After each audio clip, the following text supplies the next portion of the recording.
So এই যে জায়গাটা যে আমরা সানমের পক্ষ থেকে আজকেও আবার এই পয়েন্টটাকে একটু শক্ত হয়ে বলতে চাই যে আমরা মনে করি যে ওপেন আপের যে ডিসিশনটা যেভাবে নেওয়া হয়েছে এটা খুব প্ল্যান ওয়েতে হয়নি, এবং প্ল্যান ওয়েতে না হওয়ার কারণে যেটা হচ্ছে যে আমরা দেখছি যে যে সময়ে ওপেন আপ করা হচ্ছে সেই সময়টা হচ্ছে একটা গ্রোয়িং নাম্বার, এবং প্রতি মুহূর্তে না প্রতিদিনই নাম্বার বাড়ছে, নাম্বারের বাড়ার হারটাও বাড়ছে, অ্যাফেক্টেড হওয়ার হারটাও বাড়ছে, পাশাপাশি কিন্তু মানুষ যে মারা যাচ্ছে তার সংখ্যাটা বাড়ছে।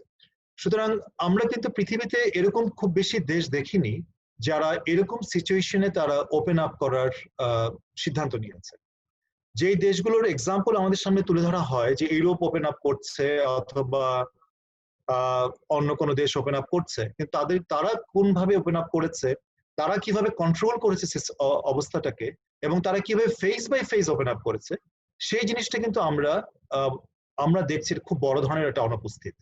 আমরা সানমের পক্ষ থেকে খুব শক্তভাবে শুরুতে বলছিলাম যে একটা প্রোটোকল ডেভেলপ করা দরকার, গাইডলাইন ডেভেলপ করা দরকার, রিজিয়ন ওয়াইজ গাইডলাইন ডেভেলপ করা দরকার, সেক্টর ওয়াইজ গাইডলাইন ডেভেলপ করা দরকার, কিন্তু আমরা কিন্তু সেই ধরনের কোনো গাইডলাইন অথবা সেই ধরনের প্রোটোকল না দেখে আমরা দেখছি যে এক ধরনের একটা আনপ্ল্যান্ড ওয়েতে ওপেন আপ হচ্ছে। যে যুক্তিটা বলা হচ্ছে যে এই ওপেন আপ করার, সেটা হচ্ছে যে আমাদের ইকোনমিক অ্যাক্টিভিটিস যদি এভাবে ডিসরাপ্টেড হয় তাহলে বাংলাদেশের অর্থনীতির অবস্থা খুব খারাপ হয়ে যাবে। অর্থনীতি যে একটা বড় ধরনের প্রেসারে আছে সেটা কোনো সন্দেহ নেই, কারণ আমরা দেখছি প্রবৃদ্ধির হার অনেক কমে যাওয়ার একটা সংখ্যা আছে। বিভিন্ন যে ইন্টারন্যাশনাল যে প্রজেকশন গুলো বলছে, এমনকি বাংলাদেশ সরকারেরও যে প্রজেকশন, তাতেও কিন্তু প্রবৃদ্ধির হারে কমে যাওয়ার একটা বড় ধরনের আমরা দেখছি, এই অ্যাকনোলেজমেন্টটা আছে। কিন্তু যেটা আমরা রিয়েলাইজেশনটা দেখছি না যে এরকম একটা আনপ্ল্যান্ড ওপেন আপ হলে যে যুক্তিতে ওপেন আপ করা হচ্ছে যে ইকোনমিক অ্যাক্টিভিটিস যদি আরো যদি বন্ধ থাকে, তাহলে আমাদের দারিদ্র অথবা আমাদের মানুষ না খেয়ে থাকার একটা বড় ধরনের সম্ভাবনা থাকবে, বাংলাদেশের অ্যাফোর্ড করতে পারে না, এরকম কিছু যুক্তি আছে। কিন্তু আমরা কিন্তু মনে করি যে আনপ্ল্যান্ড ওপেন আপ করলে এই কস্ট যেটা হবে সেটা কিন্তু পরবর্তী সময়ে, এবং আমার মনে হয় আমরা আশঙ্কা করছি সময়টা হয়তো খুব বেশি দিনও না, যে আরো শক্ত করে এই লকডাউন ইম্পোজ করতে হতে পারে। এবং অলরেডি কিন্তু আমরা এই ধরনের কথাবার্তা শুনছি উচ্চ পর্যায়ে নীতি নির্ধারকদের পর্যায়ে, তারা কিন্তু কেউ না কেউ এই ধরনের কথাগুলো বলছেন। সুতরাং যখন এই আলোচনাটা হচ্ছে এবং এই ধরনের একটা কনসার্ন হচ্ছে, এবং আমরা ইনফ্যাক্ট গতকালও দেখলাম স্বাস্থ্যমন্ত্রী উনি কিন্তু জোনিং এর কথা বলছেন, স্বরাষ্ট্রমন্ত্রী ওই মিটিং এ ছিলেন এবং red zone, yellow zone, green জোনের কথা বলেছেন। এখানে প্রশ্নটা অনেকটা এরকম কিনা যে আমরা প্ল্যানিং না করেই, জোনিং না করে খুলে দিচ্ছি, অথচ জোনিং করে সুনির্দিষ্ট প্ল্যান করে হয়তো খুলে দেওয়ার অথবা ওপেন আপ করার একটা প্রক্রিয়া করা দরকার ছিল। এই যে গ্যাপটা আমরা দেখছি খুলে দেওয়ার এবং প্ল্যান না করতে পারার সময় মতো, এটার যে কস্ট যেটা হবে, সেই কস্টটা কিন্তু এখন যেটা মনে করা হচ্ছে যে আমরা যে কস্টটা মিনিমাইজ করব এই ওপেন আপ করে, তার থেকে অনেক বেশি হতে পারে। সুতরাং আমরা মনে করি যে সময় এখনো ফুরিয়ে যায়নি, এখনো সময় আছে হাতে, বাট সেই সময়টা হয়তো হাতে থাকার সময়টা হয়তো স্কোপটা কমে যাচ্ছে দিন দিন, কিন্তু ইমিডিয়েটলি এই প্ল্যানটা দরকার। যে জোনিং এর কথা আমরা শুনছি, এটার ইমিডিয়েটলি এটাকে এক্সপার্টদের নিয়ে এটার কার্যকরী করার উদ্যোগ নেওয়া দরকার। কারণ আমরা যখন গতকাল শুনলাম তখন কিন্তু আমরা সেভাবে আশ্বস্ত হতে পারিনি যে এটাকে খুব সিরিয়াস পর্যায়ে আলোচনা হয়েছে অথবা সিরিয়াস লেভেলে এটা এক্সিকিউট করার জন্য উদ্যোগ নেওয়া হচ্ছে। আমরা যেটা শুনেছি যেটা এখনো একটা আলোচনার পর্যায়ে আছে। আমরা মনে করি যে এই ধরনের সিচুয়েশনে শুধুমাত্র একটা আলোচনা পর্যায়ে রাখার মতো আমরা সময় নেই, কারণ আমরা আজকেও যে নাম্বার দেখেছি সর্বোচ্চ এফেক্টেড রেট, এবং আমরা যে আশঙ্কা করছি বিভিন্ন ধরনের মডেল ইউজ করেও আমাদের সানেমের পক্ষ থেকেও, সানেমের রিসার্চাররাও তারাও নানা ধরনের এই ধরনের কিছু মডেল থেকেও কিছু প্রজেকশন করার চেষ্টা করছেন, যেটা মাহতাবউদ্দিন ঢাকা ইউনিভার্সিটি ইকোনমিক্স ডিপার্টমেন্টের লেকচারার, সানেমের ফেলো, উনিও এটা শেয়ার করবেন সেই কিছু নাম্বার যে, এবং আমরা দেখছি যে মোটামুটি কিন্তু ওই দিকেই যাচ্ছে যদি এই ধরনের একটা আনপ্ল্যান ওপেনিং আপ। এটা হচ্ছে আমি প্রথম বিষয়টা আমি হয়তো বলতে চাইবো, এবং সেই জায়গাটা আমি চাইবো যে আজকে আলোচনার মধ্যে এটা আসুক, কারণ এটা হচ্ছে একদমই আমাদের দোরগোড়ায়, দরজার সামনে, চলে এসেছে এই সমস্যাটা, এবং এটাকে যদি আমরা প্রপারলি সলভ করতে না পারি তাহলে আমাদের সামাজিক যে cost, social cost, economic cost এত হাই হবে যেটাকে হয়তো সামাল দেওয়া কঠিন হতে পারে। দ্বিতীয় যে জায়গাটা আমার কাছে মনে হয় যেটা একটু আলোচনা করা দরকার আজকেও, আমি অনুরোধ করব পার্টিসিপেন্টদেরকে এই রিলেটেড প্রশ্ন করা এবং এই রিলেটেড কমেন্ট করা, সেটা হচ্ছে আমাদের বাজেট একদমই সামনে, আগামী 10 অথবা 11 তারিখ খুব সম্ভবত বাজেট ঘোষণা করা হবে, এবং এই বাজেটে আসলে কি হতে যাচ্ছে। আমরা কিন্তু সানমের পক্ষ থেকে খুব শক্তভাবে শুরু থেকে আমরা বলার চেষ্টা করেছি যে এবারে বাজেট গতানুগতিক ভাবে হলে চলবে না, এবারে বাজেটটা হতে হবে ডিফারেন্ট টাইপের বাজেট, কারণ কনটেক্সট অসম ডিমান্ড করে একটা ডিফারেন্ট টাইপের বাজেট, এবং কনটেক্সট ডিমান্ড করে যে একটা গতানুগতিক মানসিকতার বাইরে বের হয়ে এসে এই যে একটা সংকট আমাদের চলছে সেই সংকটকে অ্যাড্রেস করে এই বাজেটে তার রিফ্লেকশন থাকা দরকার। আমরা যেমন সানমের পক্ষ থেকে বলেছি এই বাজেটে প্রায়োরিটি সেক্টর হিসেবে হেলথ, এগ্রিকালচার, সোশ্যাল প্রোটেকশন এই 3টা খাত তো অবশ্যই থাকতে হবে। পাশাপাশি আরেকটা জায়গা খুব বড় রিফ্লেকশন থাকতে হবে, সেটা হচ্ছে যে স্টিমুলাস প্যাকেজটা ঘোষণা করা হয়েছে, অনেক বড় একটা স্টিমুলাস প্যাকেজ, সেই স্টিমুলাস প্যাকেজটা কিভাবে ইমপ্লিমেন্টেড হবে সেটা কিন্তু বাজেটে রিফ্লেক্ট থাকতে হবে। আমরা সবাই জানি স্টিমুলাস প্যাকেজের বিশাল অংশ কিন্তু আমাদের ব্যাংকিং সেক্টরের মাধ্যমে চালিত হবে, অথচ ব্যাংকিং সেক্টর অলরেডি কিন্তু বেশ ভালনারেবল বাংলাদেশে। আমরা জানি ব্যাংকিং সেক্টরের সংকটের কথা, আমরা জানি এটার ইনস্টিটিউশনাল ফেলিয়ারের কথা জানি। এই ধরনের একটা উইক ভালনারেবল ব্যাংকিং সেক্টরের মাধ্যমে এত বিশাল একটা স্টিমুলাস প্যাকেজ এক্সিকিউট করার জন্য যে মেকানিজমটা থাকা দরকার সেটা কিন্তু আমরা দাবি করেছি শুরু থেকে। আমরা দাবি করেছি যে এটা একটা মনিটরিং মেকানিজম, স্ট্রং মেকানিজম থাকা উচিত, গাইডলাইন গুলো খুব পরিষ্কার হওয়া উচিত, এবং যারা পাওয়ার কথা, যারা পাওয়ার যোগ্য, তারা এই স্টিমুলাস প্যাকেজে বেনিফিট পাচ্ছে কিনা সেটা কিন্তু থাকতে হবে পরিষ্কার। এখন কথা হচ্ছে যে আমরা যে রিভাইজ বাজেট যেটা দেখলাম, আমরা কিছুটা পেয়েছি তথ্য রিভাইজ বাজেটে, যেটা সামনে যখন বাজেটটা প্রস্তাব করা হবে তার সাথে রিভাইজ বাজেটও এই অর্থ বছরের রিভাইজ বাজেটটা পেশ করা হবে। আপনাদের অবগতির জন্য জানাই যে বাংলাদেশে বাজেটের প্রক্রিয়াটা হচ্ছে এরকম যে শুরুতে একটা প্রপোজড বাজেট পেশ করা হয়, যেমন এইবার অর্থ বছরে পেশ করা হবে। সামনের বছরের অর্থ বছরে যখন নেক্সট ইয়ারে নেক্সট বাজেটটাকে পেশ করা হবে, প্রপোজ করা হবে, তখন আবার এই অর্থ বছরের মানে যেটা 2020-21 বা অর্থ বছরের রিভাইজ বাজেটটাকেও তার সাথে পেশ করা হবে, যেটা আমরা এই বছর দেখব যে আমরা 19-20 অর্থ বছরের রিভাইজ বাজেটটা পেশ করা হবে। কিন্তু এটা কিন্তু মনে করার কোনো কারণ নেই যে রিভাইজ বাজেট যেটা পেশ করা হয় সেটা আসলে বাস্তবায়ন করা হচ্ছে, কারণ অ্যাকচুয়ালি যেটা বাস্তবায়িত হয় সেটা কিন্তু পাই আমরা অনেক পরে সেই বাজেটের হিসাবটা, এবং সেই বাজেটের হিসাব পেতে পেতে প্রায় 1.5 থেকে 15 বছর হয়ে যায়।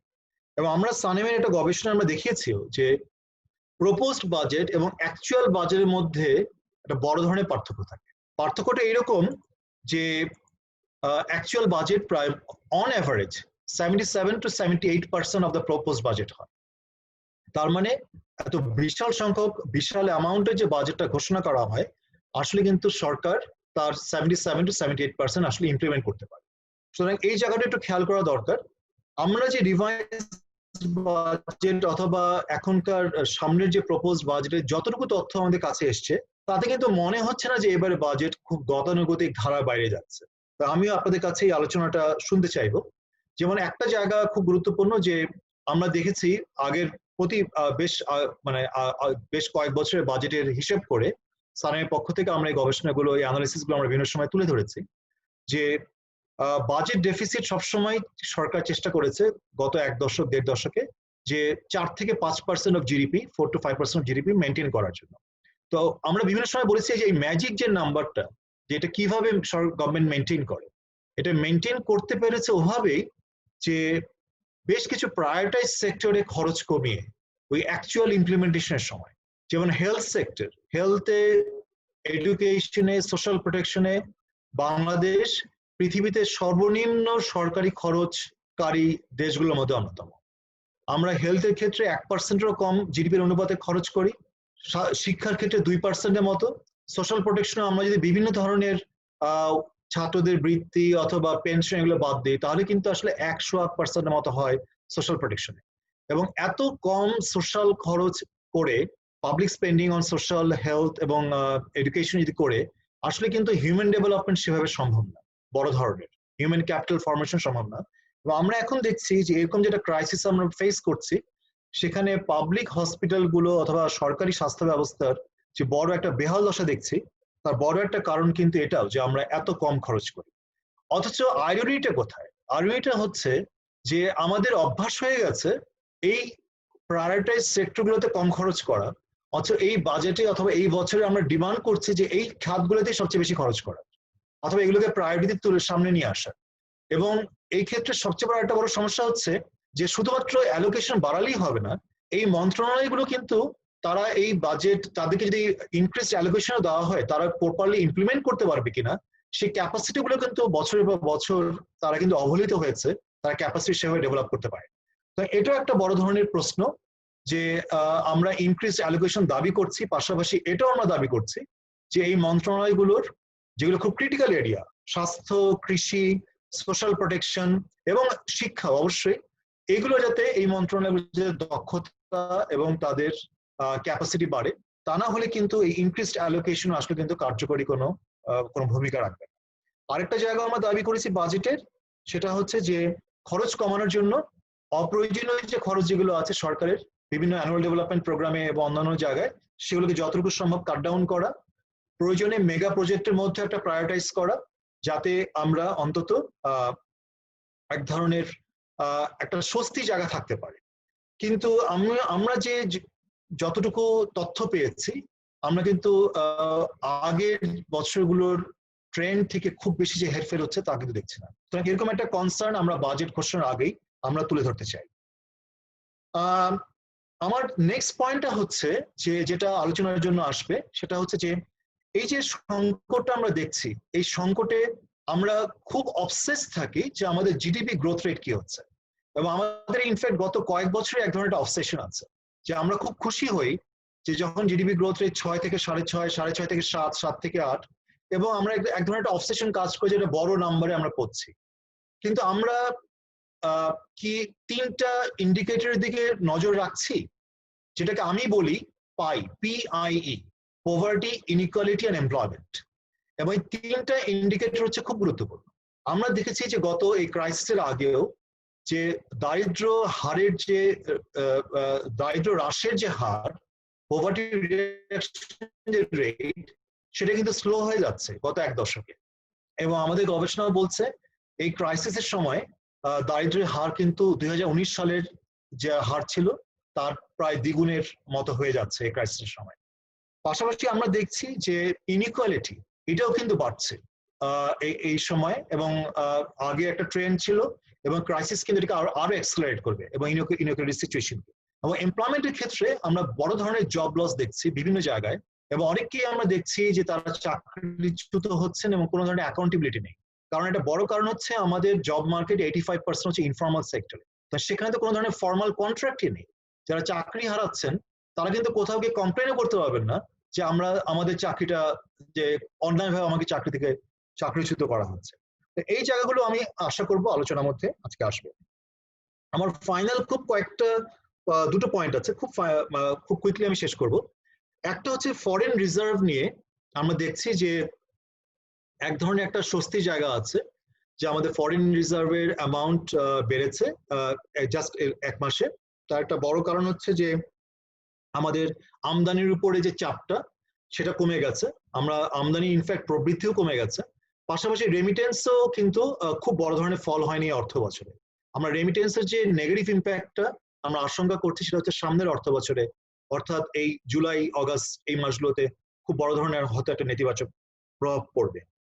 কিন্তু এতে কিন্তু স্বস্তির কোনো জায়গা নেই। এখন যে আমরা ইম্পোর্ট প্রবৃদ্ধি কমে গেছে, এতে স্বস্তির জায়গাটা কম। এই কারণে আমি বলছি যে সামনের দিনগুলোতে কিন্তু কয়েকটা ক্রিটিক্যাল জিনিস কিন্তু আমাদের ইম্পোর্টের প্রেশার আসবে।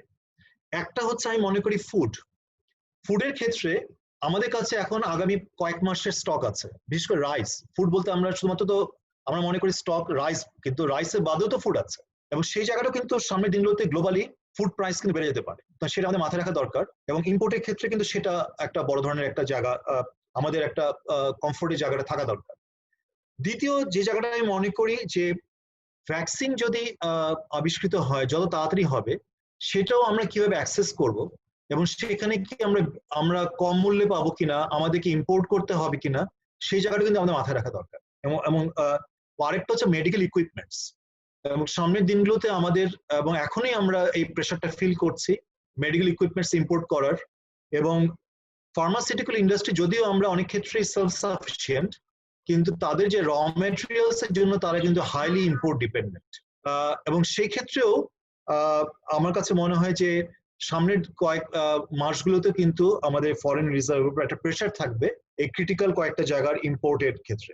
একদম ফাইনালি আমি জাস্ট কথা বলে শেষ করব, সেটা হচ্ছে যে স্টিমুলাস প্যাকেজটা ঘোষণা করা হয়েছে, এত বড় একটা স্টিমুলাস প্যাকেজ, সেটা কিন্তু আমরা দেখতে চাই এটা একটা রেগুলার আপডেটস। কারণ আমরা শুধু অ্যানাউন্সমেন্টটা দেখেছি যে এত এত বিলিয়ন, এত হাজার কোটি টাকা এই খাতের জন্য, গার্মেন্টস খাতের জন্য, এসএমইর জন্য, এফএক ইন্ডাস্ট্রিজের জন্য, এগ্রিকালচারের জন্য। তা আমরা কিন্তু জানতে পারছি না, আপডেট জানছি না যে মান্থ ওয়াইজ অথবা 2 সপ্তাহ পর পর যে আসলে কতটুকু ডিসবার্স হয়েছে, কে কতটুকু পেলো, কিরকম পেলো, এবং এর মধ্যে কোনো ধরনের যদি অনিয়ম হয় তার বিরুদ্ধে কি ধরনের ব্যবস্থা নেওয়া হয়েছে। সুতরাং এইটা কিন্তু এই আপডেটটা খুবই দরকার।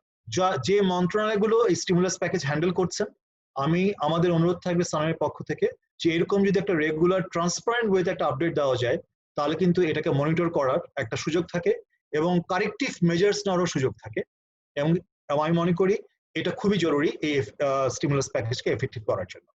আমি এই পর্যায়ে থামবো। আমার উদ্দেশ্য ছিল যে এরকম একটা প্রারম্ভিক একটা কনটেক্সটটাকে একটু সেট করা আলোচনার জন্য। আমি লকডাউন ভার্সেস ওপেনিং আপের কথা বলেছি, আমি বাজেট নিয়ে কথা বলেছি, আমি 3টা এরিয়ার কথা বলেছি, পাই এর কথা বলেছি, PI, poverty, inequality and employment, আমি ফরেন রিজার্ভের কথা বলেছি, এবং আমি একটা স্টিমুলাস প্যাকেজের রেগুলার একটা আপডেটের জন্য আমি ডিমান্ড করেছি, পলিসি মেকাররা তাদের চিন্তা ভাবনা তারা করতে পারে। সো এই পর্যায়ে আমি থেমে আমি যেটা করব যে একজন পার্টিসিপেন্টের কাছে যাব, দেন আমি সানিম টিমের কাছে যাব, এভাবে আমি একটু করছি। তো শুরুতে আমি যদি একটু দেখি আমাকে শোয়েব কিভাবে হেল্প করছে। আমি প্রথমে আমি একটু যাই, তানজিমুল ইসলাম আমাদের ঢাকা ইউনিভার্সিটি ইকোনমিক্স ডিপার্টমেন্টের স্টুডেন্ট। যদি তানজিম যদি একটু কিছু বলো, তারপরে আমি ডক্টর সাইমা হক বিদিশার কাছে যাব তার ইনিশিয়াল কিছু রিয়াকশনের জন্য। প্রথমে তানজিম। স্যার আমাকে কি শোনা যাচ্ছে? শোনা যাচ্ছে, কিন্তু ভিডিও কি অন করতে চাও না তানজিম? জি স্যার চাই, একটু সময় লাগছে, মোস্ট প্রবাবলি অন হচ্ছে। আচ্ছা, বাট ঠিক আছে, sure, okay Tanzim, go ahead please. Sir ধন্যবাদ সুযোগ দেওয়ার জন্য, আজকে কথা বলতে সুযোগ দেওয়ার জন্য সবাইকে শুভ সন্ধ্যা। স্যার যেটা প্রথমে বললেন হচ্ছে যে লাইফ ভার্সেস লাইভলিহুডের যে ডিবেটটা হচ্ছে, আমরা কি মানে জীবনকে গুরুত্ব দেবো নাকি জীবিকাকে গুরুত্ব দেবো, মানে এই যে ডিবেটটা হচ্ছে স্যার, আমার কাছে যেটা মনে হচ্ছে যে এই ডিবেটটা হচ্ছে যে আমাদেরকে মূলত যে জীবনের যে গুরুত্ব, মানে মানুষের জীবন রক্ষা করার যে গুরুত্ব, সেখান থেকে আমাদেরকে স্যার দূরে সরিয়ে নিয়ে এসেছে। কারণ আমরা এখন দেখছি যে প্রতিদিন রোগীর সংখ্যা বেড়ে যাচ্ছে। আজকেও যেরকম আমরা দেখলাম প্রায় 3000 রোগী আইডেন্টিফাইড হয়েছে। তার মানে এখন কিন্তু আমরা একদম এখন আমরা পিকে পৌঁছাইনি। আমাদের পিকটা কতটা সেটাও এখনো পর্যন্ত কিন্তু বলা যাচ্ছে না। সেক্ষেত্রে আমরা কন্ট্যাক্ট ট্রেসিং করার কোনো প্রচেষ্টা না চালিয়ে ইকোনমি খুলে দেওয়াটা স্যার মোটেই উচিত হয় না। তো সেক্ষেত্রে যেটা হবে যে যে গরিব মানুষের কথা বলা হচ্ছে, যে গরিব মানুষ সাফার করবে যদি ইকোনমি বেশি দিন বন্ধ থাকে। কিন্তু গরিব মানুষ যদি হচ্ছে যে কাজ না করতে পারে, গরিব মানুষ যদি অসুস্থ হয়ে যায়, তাদের চিকিৎসা সেবা পাওয়াটা তাদের জন্য বেশি কঠিন হবে। তো তারা যদি করোনায় আক্রান্ত হন এবং তারা যদি মারা যান, তা পরবর্তীতে তাদেরকে দায়িত্ব নেবে। এখন যদি সরকারের পক্ষে যদি 3 মাসের জন্য তাদের দায়িত্ব নেওয়া সম্ভব না হয় সোশ্যাল প্রোটেকশনের মাধ্যমে, তারা মারা গেলে তো তাদের দায়িত্ব কেউ নিচ্ছে না। তো সেই ক্ষেত্রে সেই ব্যাপারটা আমার মনে হয় স্যার বিবেচনায় আসা প্রয়োজন ছিল। তো সেটা না করে আমরা এখন খুলে দিচ্ছি। তো এখন যদি দেখা যায় যে তারা অসুস্থ হন বা মারা যান, প্রতিদিন আমরা দেখছি যে মারা যাওয়ার সংখ্যাটাও বাড়ছে। একদিন আমরা দেখেছি 40 জন মারা গেছে, আজকে 27 জন মারা গেছে। তো এই হিউম্যান লাইফের যে ভ্যালুটা স্যার, এটা তো খুবই গুরুত্বপূর্ণ। তো এই দিকে নজর দেওয়া খুবই প্রয়োজন ছিল। এখন যদি আমরা শুনতে পাচ্ছি যে হয়তো রেড জোন, ইয়েলো জোনে ডিভাইড করা হবে, কিন্তু আমরা তো স্যার ঢাকার মধ্যে যদি আমরা এপিসেন্টারটা রাখতে পারতাম, তাহলে কিন্তু এত রোগটা ছড়াতো না। ঈদের সময় আমরা মানুষকে বাড়ি যেতে দিলাম, তো তখন তো ব্যাপারটা তখন আরো সারা দেশে ছড়িয়ে গেল। তো এই সময় এই ভুলগুলো থেকে এখন শিক্ষা নেওয়া প্রয়োজন। এখনো সময় আছে আমার মনে হয়, যে আমরা যত তাড়াতাড়ি আবার লকডাউনে ফিরে যাব, তত হচ্ছে আমরা বেশি হয়তো জীবন বাঁচাতে পারবো। তো স্যার সেই দিক থেকে আমার মনে হয় যে আমাদের এখন আবার চিন্তা করার সুযোগ রয়েছে যে কিভাবে মানুষের জীবনকে বেশি গুরুত্ব দেওয়া যায়। বিকজ লাইভলিহুড লাইভলিহুড অবশ্যই ইম্পর্টেন্ট, কিন্তু মানুষের জীবন হচ্ছে সবচেয়ে বেশি ইম্পর্টেন্ট এরকম একটা সময়। ধন্যবাদ স্যার। অনেক ধন্যবাদ তানসিম এই পয়েন্টটাকে খুব স্ট্রংলি বলার জন্য। একটা বিষয় তো এটা সত্য, যেমন ডক্টর সামিয়া বিদিশার কাছে আমি যাব, যে আমাদের একটা উচ্চ প্রবৃদ্ধির দেশ বাংলাদেশ, এবং আমরা গত কয়েক বছর ধরে একটা ঈর্ষণীয় প্রবৃদ্ধি আমরা অর্জন করেছি। তো আমরা কি আমাদের দেশের মানুষদের যারা এই পুয়ার এবং ভালনারেবল পপুলেশন, আমরা কি 3-4 মাস অথবা 5 মাস কোনো তাদের খাবার দিয়ে অথবা তাদের সহযোগিতা দেওয়ার ক্ষমতা আমাদের নেই? আমরা কেন এরকম তাড়াহুড়ো করে লকডাউন খুলে দেওয়ার মতো পরিস্থিতি হলো, এবং এটা কোনো প্ল্যান ওয়েতে, যেটা আমিও বলেছিলাম। সো ডক্টর বিদিশা, আপনি শুনলেন যে বিষয়গুলো, এবং সেখানে আপনি যদি একটু আপনার মতামতগুলো একটু আমার অনেকগুলো পয়েন্টই আছে যেগুলো আপনি মনে করেন গুরুত্বপূর্ণ। ধন্যবাদ। প্রথম বিষয় হচ্ছে আমি তানজিমের কথা থেকেই শুরু করতে চাচ্ছি। আমার মনে হয় ও যে পয়েন্টটা বলেছে সেটার ব্যাপারে ডক্টর সেলিম রায়হানও সেই বিষয়টাই বলেছেন। মূলত আমার যেটা মনে হয় যে লাইভ ভার্সেস লাইভলিহুড এটা কেন হবে, এটা হবে যে জীবিকাকে রেখে আমরা কিভাবে জীবন চলবো, সেটাই হচ্ছে কথা। অর্থাৎ মানুষকে আমরা খাবার দাওয়ার মাধ্যমে কিভাবে আমরা আমাদের জীবনটাকে বাঁচাতে পারবো। তো দুটো কিন্তু একসাথে হতে হবে, দুটো কিন্তু একটা আরেকটার সঙ্গে সাংঘর্ষিক ভাবে চিন্তা করাটা ঠিক হবে না। আর সেক্ষেত্রে যে বিষয়টা সেটা হচ্ছে যে দেখুন, যখন ইকোনমি যখন খুলে দিল, তখন আজকে আমার আপনার মতো অনেকে হয়তো বাসায় বসে থাকতে পারে, তাদের হয়তো অনেকেই আছে যে যারা একটু মোটামুটি ভাবে অ্যাফ্লুয়েন্ট, যারা তাদের পক্ষে বাসায় বসে থাকাটা হয়তো সম্ভব, কিন্তু আজকে কিন্তু বের হতে হবে কিন্তু একজন দরিদ্র রিকশাওয়ালাকে, এবং রিস্কটা তার মানে এবং কন্টামিনেশনের প্রবাবিলিটি কিন্তু তার বেশি হচ্ছে তার চাইতে আমরা যদি নিজেদেরকে ধনী হিসেবে বলে থাকি। তো তার ফলাফল স্বরূপ দেখা যাচ্ছে যে এই লাইভলিহুড এবং লাইফ ভার্সেস লাইভলিহুডের ডিবেটে লাইফটা চলে যাওয়ার প্রবাবিলিটি যে মানুষ তার বেশি হচ্ছে।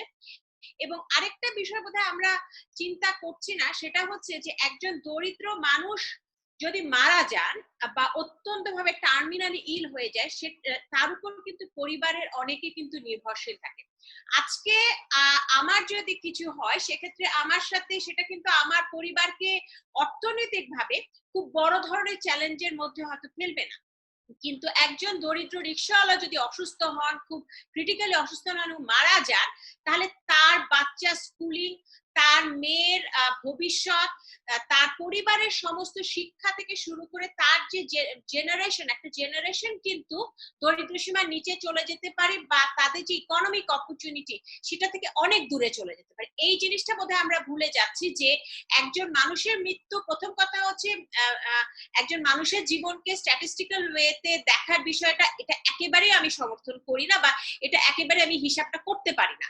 আর দ্বিতীয় যেটা হচ্ছে সেটা হচ্ছে আমাদের এটাও মনে রাখতে হবে যে তাদেরকে আমরা এই পরিবারটি যে মোটামুটি ভাবে একটা পরিবারে যদি 5-4 জন সদস্য থাকে, একজন মানুষের উপর কিন্তু অনেকেই নির্ভরশীল হয়, তখন তাদের কিন্তু একটা জেনারেশন ওয়াইজ কিন্তু আমরা একটা দরিদ্র সীমার নিচে চলে যাওয়া বা ইকোনমিক অপরচুনিটি হারানোর একটা ব্যাপার থাকে।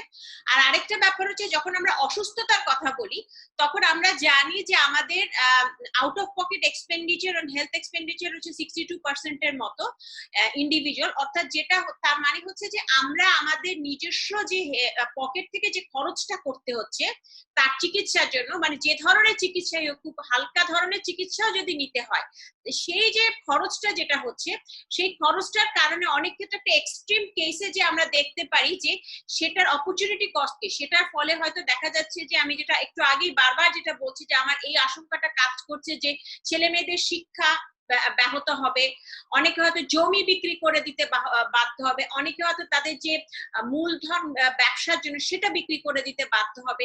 সুতরাং এইটা যে লং টার্ম কস্ট, আমরা যদি একেবারে কস্টের কথাও চিন্তা করি, যেটা ডক্টর সেলিম রায়হান খুব রাইটলি পয়েন্টেড আউট, আমাদের কিন্তু লং টার্মে চিন্তা করতে হবে, এবং লং টার্মে যে ম্যাক্রো পার্সপেক্টিভ সেটা তো উনি বললেনই।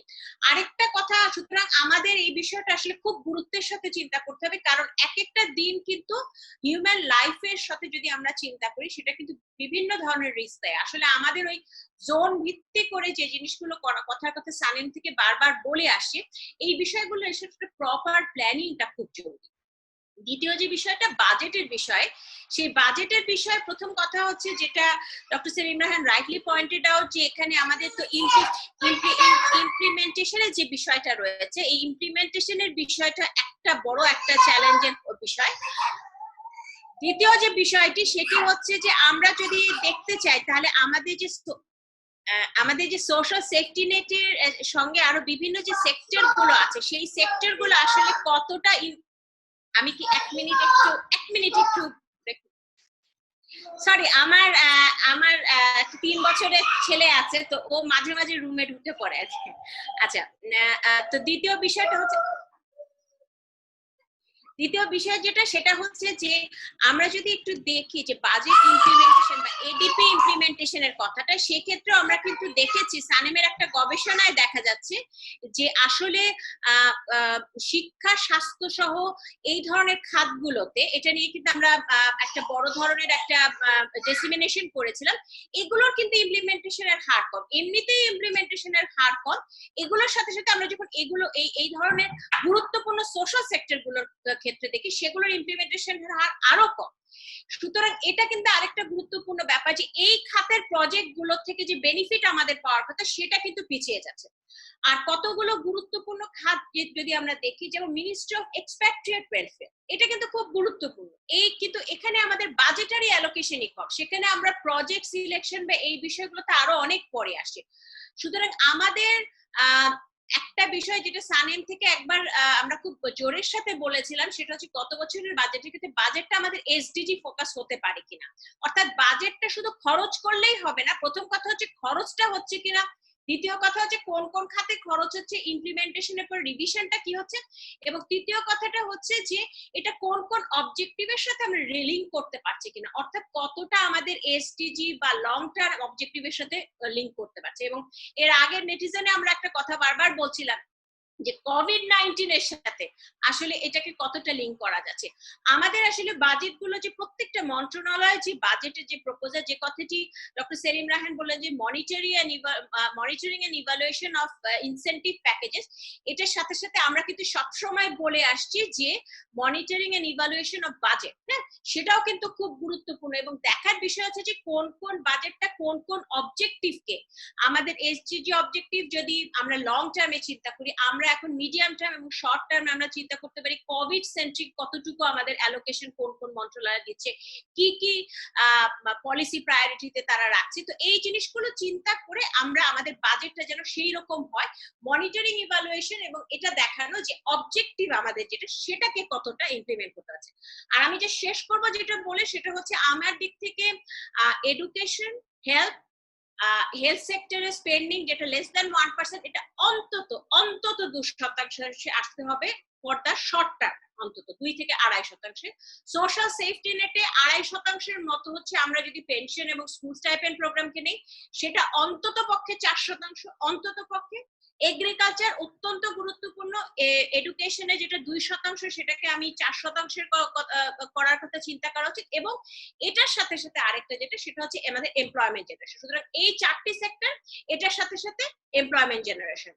এবং এমপ্লয়মেন্ট জেনারেশনের ক্ষেত্রে আমাদের যে জিনিসটা দেখতে হবে যে দুটো বিষয়, একটা হচ্ছে আমাদের প্রাইভেট সেক্টর ইনভেস্টমেন্ট, সেটাকে আমরা কিভাবে স্টিমুলেট করব, এবং দ্বিতীয় বিষয়টা যেটা, সেটা হচ্ছে যে আমাদের medium and small scale enterprise এবং সেলফ এমপ্লয়মেন্ট জেনারেশন, এটা কিভাবে করবো। আমার এখন মনে হয় আমাদের যে নতুন ভাবে দরিদ্র যারা হচ্ছে, আমরা একটা গবেষণা দেখছিলাম যে খাদ্য দরিদ্র, সে খাদ্য দরিদ্রের সংখ্যাটা কিন্তু 44% মতো।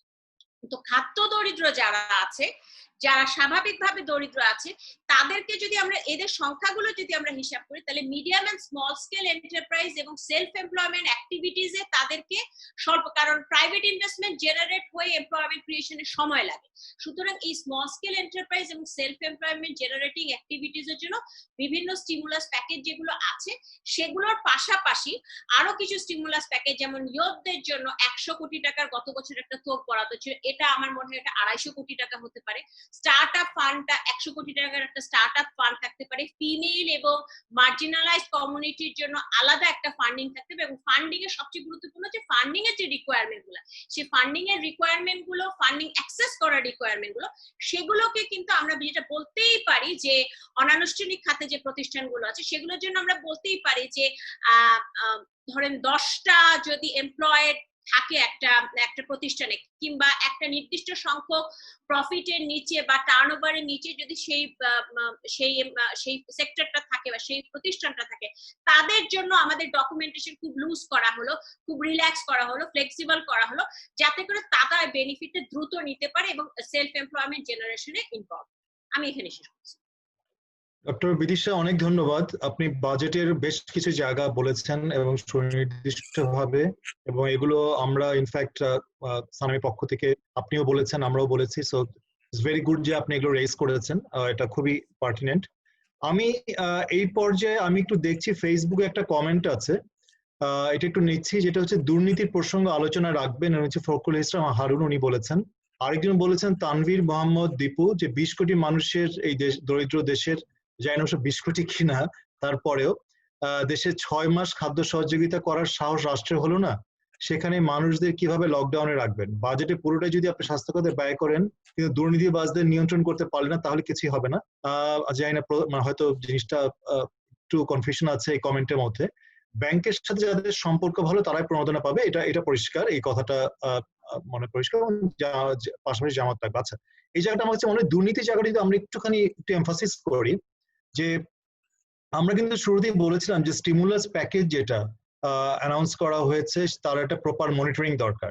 এত বড় একটা স্টিমুলাস প্যাকেজ যখন হ্যান্ডেল হবে ব্যাংকিং সেক্টরের মাধ্যমে, আমরা প্রথমে দেখলাম একটা গাইডলাইন বলা হলো যে রেটিং এর, ক্লায়েন্টের রেটিং এর উপরে বেস করে লোন দেওয়া হবে।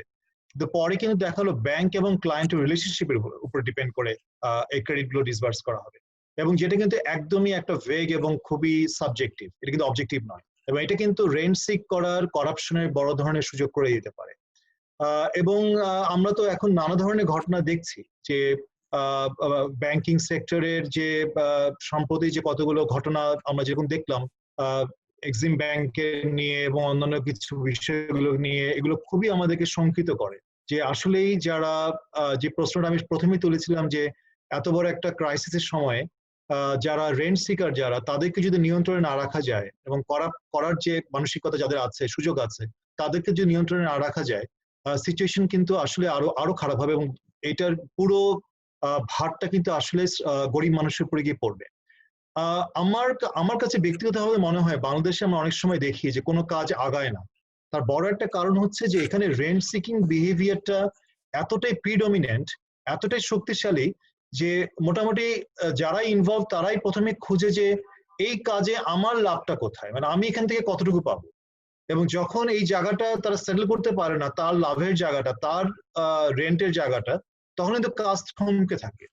এবং এই জায়গাটা আমার কাছে মনে হয় যে এরকম ক্রাইসিস টাইমে খুব শক্তিশালী একটা রাজনৈতিক অঙ্গীকার দরকার, এবং রাজনৈতিক ইচ্ছাটা খুব শক্তিশালীভাবে প্রকাশ করা দরকার, যে এই ধরনের যারা রেন্ট সিকার আছে, করাপ্ট যারা আছে, তাদের বিরুদ্ধে ব্যবস্থা নেওয়ার। করাপশন নিয়ে আমি কোয়াইট শিওর যে আমার পার্টিসিপেন্ট যারা আছেন তারা অবশ্যই আলোচনার মধ্যে আনবেন। আমি আপনাদেরকে কিন্তু অনুরোধ করছি, পার্টিসিপেন্ট যারা আছেন তারা কিন্তু আপনারা কথা বলতে পারেন, যারা কথা বলতে চান চ্যাট বক্সে কাইন্ডলি একটু আপনাদের নামটা একটু বলেন, লিখেন, এবং অথবা যদি কোনো কথা যদি বলতে না চান, সরাসরি কোনো প্রশ্ন থাকে এখানে টাইপ করতে পারেন। এই পর্যায়ে আমি অনুরোধ করছি Shafiq Mukherjee, assistant professor, saint Xavier's university, Kolkata. আর আমি জানি শফিক আমাদের এর আগেও আমাদের প্রোগ্রামে পার্টিসিপেট করেছে। শফিক আছেন?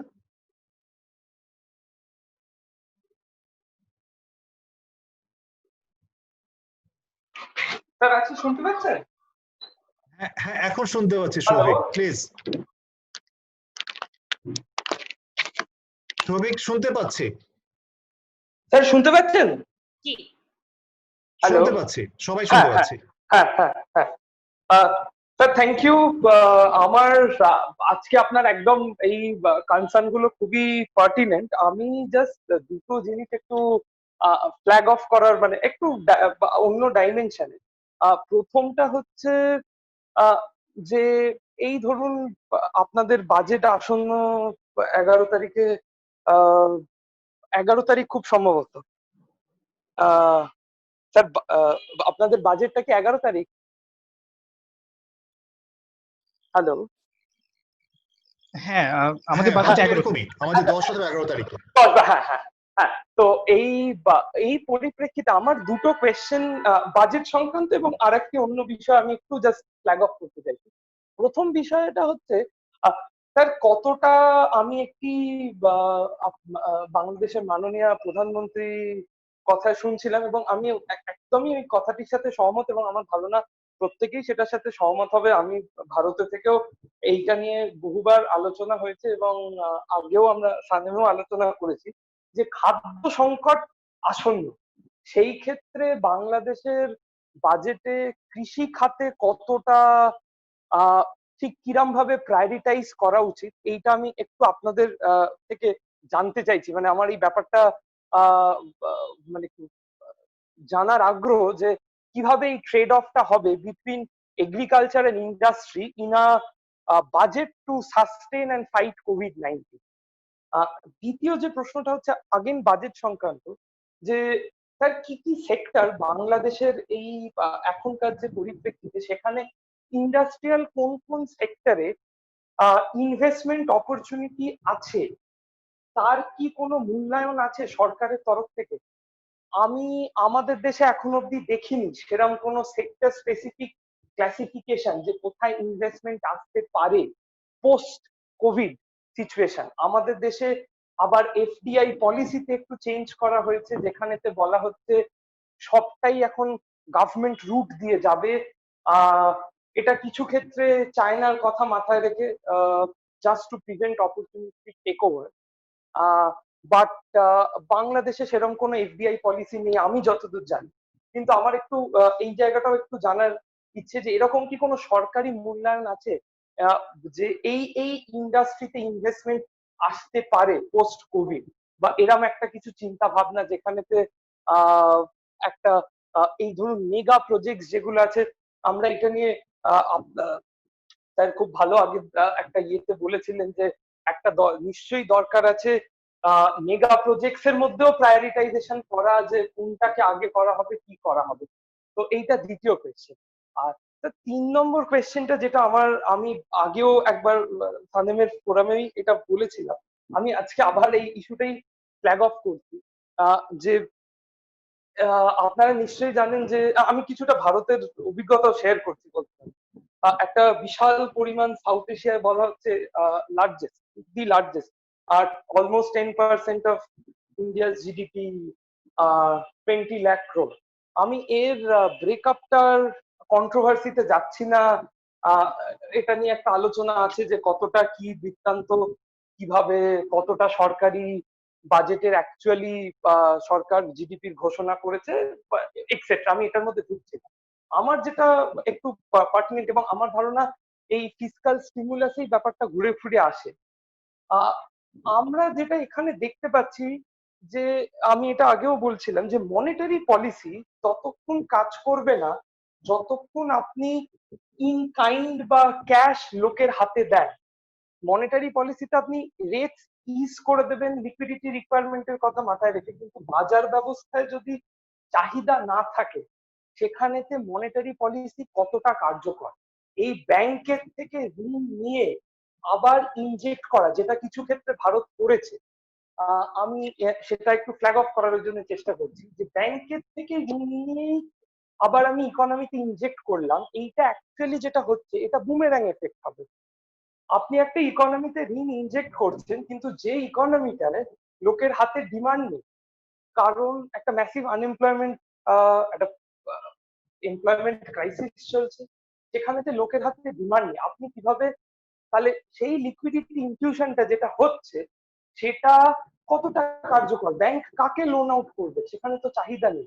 তাহলে তার পরবর্তী কি একটা এই অল্টারনেটিভ যেখানে লোকের হাতে ইন ক্যাশ ট্রান্সফার করবে, এই পদ্ধতিটা কি কার্যকর হতে পারে না? এরকম কি কিছু বাংলাদেশ ভাবছে? ইন কাইন্ড বা ক্যাশ? ইন কাইন্ড আমরা আলোচনা করেছিলাম স্যার, আপনি আগের কোন একটা ইয়েতে বলেও ছিলেন বাট এই ডাইরেক্ট ক্যাশ ট্রান্সফার এইটার এই পরিপ্রেক্ষিতে কি মনে হয় অ্যাজ কম্পেয়ার টু আমাদের যে মনিটারি পলিসি রিজার্ভ রিকোয়ারমেন্টের যে ইজ করার যে কথাবার্তা গুলো চলছে? Thank you so much. Souvik, thank you so much. Indian এক্সপেরিয়েন্সটাও শেয়ার করা, প্লাস আমাদের অনেক কমন ইস্যুস আছে, কমন প্রবলেম আছে, যে জিনিসগুলো আমার কাছে মনে হয় যে ইনফ্যাক্ট মনিটারি পলিসির ক্ষেত্রে আমি যতটুকু জানি সাউথ এশিয়ান অনেক দেশই কিন্তু রিজার্ভ ব্যাংক অফ ইন্ডিয়াতে কি হচ্ছে না হচ্ছে সেগুলো তারা ক্লোজলি ফলো করে।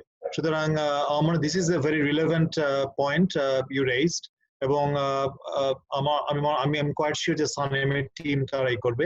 এই পর্যায়ে আমি একটু মাহতাব উদ্দিনকে রিকোয়েস্ট করছি।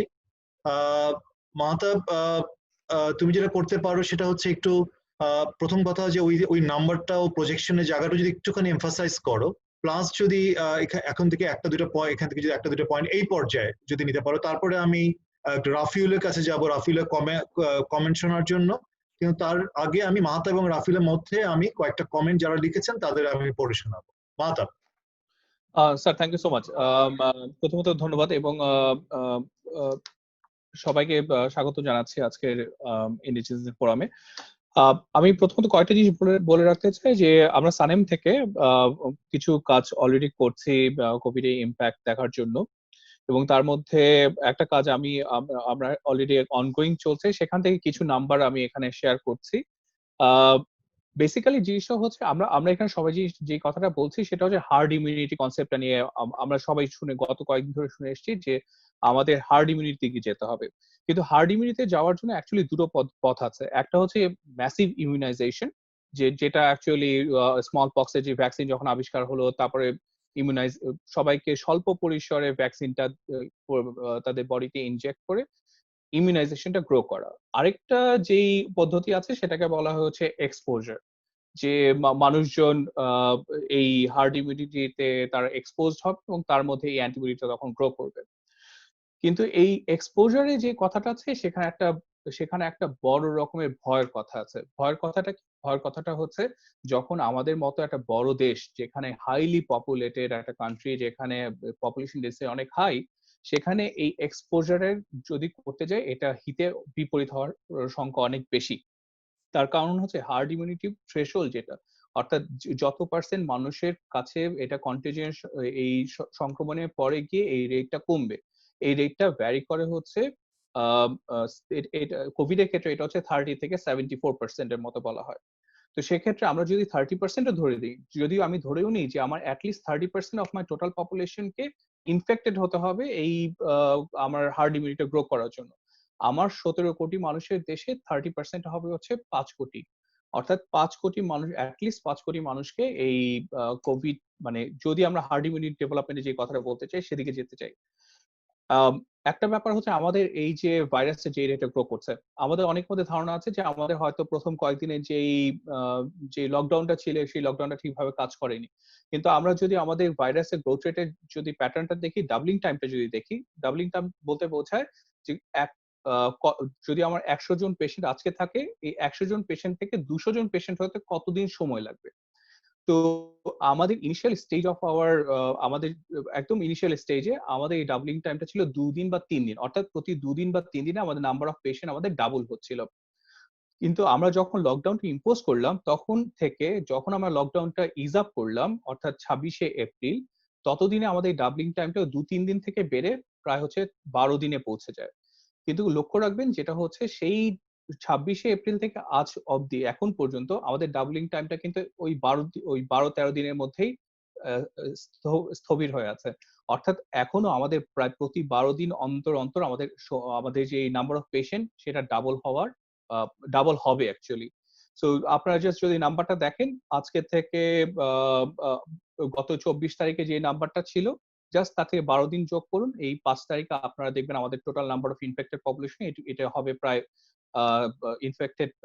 ইনফেক্টেড পেশেন্ট, এটা কোভিড-19 এ এটা পাবেন প্রায় 60,000 and above।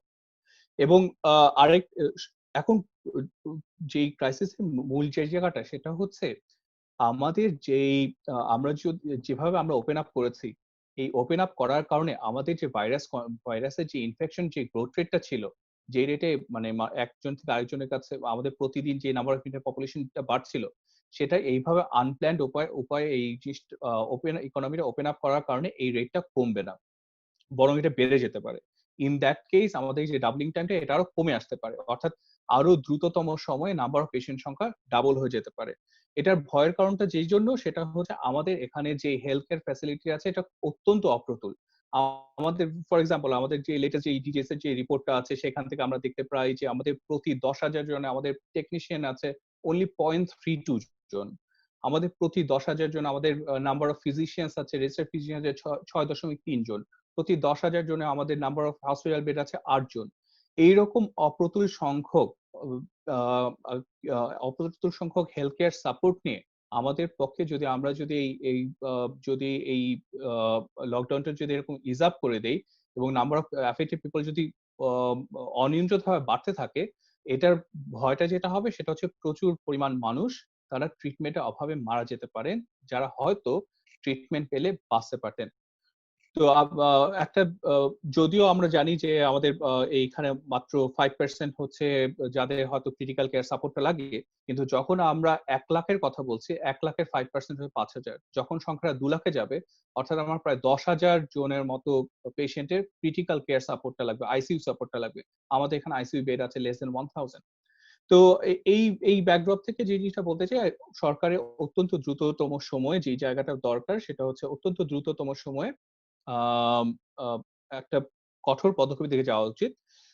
লকডাউনটাকে কঠোর লকডাউনের দিকে যাওয়া উচিত। তো সেখান থেকে আমি জাস্ট দুটো পয়েন্ট বলতে চাই এটার সাথে অ্যাড করে, যে আমি ব্যক্তিগতভাবে মনে করি যে আমাদের এই পরিমাণ সক্ষমতা আছে এই লকডাউনের সময়টাকে যারা ভালনারেবল পিপল আছে এবং পুয়ার পিপল যারা আছে তাদেরকে সহায়তা দেওয়ার। এটার মনে করার পেছনে অনেকগুলি কারণ আছে। তার মধ্যে একটা হচ্ছে আমাদের যে বর্তমান যে খাদ্য মজুদ আছে সেটা যথেষ্ট আগামী 5 থেকে 6 মাসের জন্য। দ্বিতীয় যে ব্যাপারটা সেটা হচ্ছে আমাদের যে ফরেন রিজার্ভ যেটা আছে, আমরা জানি অলরেডি আমাদের ইম্পোর্ট পেমেন্ট অনেক ফল করেছে। আমাদের যে ফরেন রিজার্ভটা আছে এটা আমাদের আগামী 8 থেকে 10 মাসের ইম্পোর্ট পেমেন্ট পে করার মতো সক্ষমতা রাখে। সেদিক থেকে আমরা সেফে আছি। আমাদের যেই লোয়ার ডেট জিডিপি রেশিও সেটা আমাদের একটা অ্যাডিশনাল স্কোপ দিচ্ছে যে আমরা যদি এখন চাই আমরা আরেকটু কঠোর পদক্ষেপ আমরা নিতে পারি। এই সবকিছু বলার পরে আমি জাস্ট হচ্ছে ডক্টর শফিক মুখার্জি যেখানে বলেছেন সেখান থেকে আমি একটা দুটো পয়েন্ট আমি জাস্ট অ্যাড করতে চাই। প্লাস হচ্ছে তার আগে একটা প্রশ্ন ছিল যে ডক্টর শফিক মুখার্জি একটা প্রশ্ন ছিল আমাদের যেই সেক্টর স্পেসিফিক যে ইনভেস্টমেন্ট পলিসি বা এফডিআই পলিসি নিয়ে কোনো কিছু এগোচ্ছে কিনা।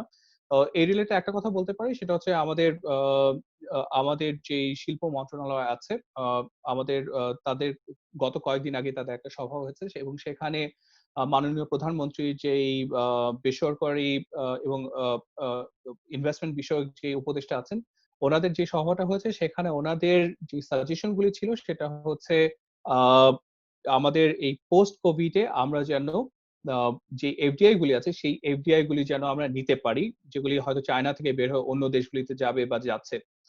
কিন্তু এখানে একটা জিনিস খুবই গুরুত্বপূর্ণভাবে মনে রাখা উচিত, সেটা হচ্ছে আমরা ইভেন যদি আমরা এখন যদি আমরা আরো বর্ধিত সুযোগ সুবিধা দিয়েও থাকি বা ওদেরকে যদি আমরা যদি বলিও যে তোমাদেরকে আমরা অ্যাডিশনাল এই ট্যাক্স হলিডে এগুলো অলরেডি আছে আমাদের পলিসিতে, কিন্তু এর পাশাপাশি যদি আরো সুযোগ দেই, কিন্তু আমরা যদি এই কোভিড ক্রাইসিসকে ঠিকমতো কন্টেইন না করতে পারি আগামী 3 বা 4 মাসের মধ্যে, তাহলে যে সমস্যাটা হবে সেটা হচ্ছে এখানে প্রাইভেট ইনসেনটিভ থাকবে না নতুন বিজনেস আসার। স্যার আমি আপাতত এখানে শেষ করছি। মাহতাব অনেক ধন্যবাদ। এবং আমার কাছে মনে হয় যে শেষ পয়েন্টে দিয়ে আমি একটু বলি যে ভেরি রাইটলি ইউ সেড যে অনেকেই আমাদের মনে করছে যে চায়না থেকে জাপানি ইনভেস্টমেন্ট বাইরে চলে যাচ্ছে, তাতে আমাদের কি সুযোগ আছে। এবং বাংলাদেশ কিন্তু এরকম অনেক চিন্তা ভাবনাও এরকম অনেক করেছিল যে ইউএসএ এবং চায়নার মধ্যে বাণিজ্য যুদ্ধ থেকে আমরা লাভবান কিরকম হতে পারি। আসলে একটা তো যেটা মাহতাব যেটা বলেছে যেটা হচ্ছে একদম ইমিডিয়েট, যে করোনা ভাইরাসের কারণে যদি আমরা এফেক্ট করার যে রেটটা যেটা সেটা যদি কন্ট্রোল না করা যায় অনেক ফরেনার্সই বাংলাদেশে আসতে চাইবে না। তো অন টপ অফ দ্যাট যে প্রবলেমটা আছে সেটা হচ্ছে যে আমাদের business environment, rules and regulations, আমলাতন্ত্র, এগুলো নিয়ে এতই জটিলতা আছে, আমরা কিন্তু বিদেশি বিনিয়োগ যে খুব বড় পরিমাণে আনতে পারবো সেই জায়গাও কিন্তু কনফিডেন্স আমাদের কিন্তু দুর্বল। আমরা এখন পর্যন্ত কিন্তু সেভাবে ইকোনমিক জোনগুলোকে সেভাবে অ্যাক্টিভ করতে পারিনি। তো আমরা যদি বিদেশি বিনিয়োগ আসতেও হয় তাহলে রেডি কোনো একটা ইকোনমিক জোন যদি থাকতো, সেই বিদেশি বিনিয়োগগুলো হয়তো একটা সুযোগ থাকতো। কিন্তু এই ক্ষেত্রে কিন্তু অনেক এগিয়ে থাকছে আমাদের প্রতিদ্বন্দ্বী যে দেশগুলো, ভিয়েতনাম, ক্যাম্বোডিয়া, লাও এবং ইন্দোনেশিয়াও ভেরি রিসেন্টলি তারা অনেক ইউএস অনেক বিনিয়োগ তারা চায়না থেকে ইন্দোনেশিয়াতে চলে যাচ্ছে। সুতরাং এই জায়গাটা হয়তো আমার কাছে মনে হয় একটা চিন্তার জায়গা আছে। শফিকের আরো দুটো প্রশ্ন ছিল, আর দুই তিনটে জায়গা, তো কুইক একটা ছিল হচ্ছে এগ্রিকালচারের জায়গাটা। আমি হয়তো কুইকলি এটা বলবো যে আমাদের বাজেটে এগ্রিকালচারের একটা প্রায়োরিটাইজেশন একটা আছে। এবারে হয়তো অ্যালোকেশন কিছুটা হলে বাড়ানো হয়েছে এবং এগ্রিকালচারের জন্য স্টিমুলাস প্যাকেজও আলাদা করে একটা 5,000 কোটি টাকার একটা অ্যামাউন্ট ঘোষণা করা হয়েছে। কিন্তু সেটা বলা হয়েছিল যে একটা 4% সুদে ঋণ দেওয়া। আমরা সানের পক্ষ থেকে শুরু থেকে বলেছিলাম যদি ফুড সিকিউরিটি জায়গাটা এত বড় একটা কনসার্ন হয় এবং সামনের দিনগুলোতে আসলেই বড় কনসার্ন হবে, এই ঋণটা কিন্তু আসলে সুদমুক্ত হওয়া উচিত কৃষকদের জন্য।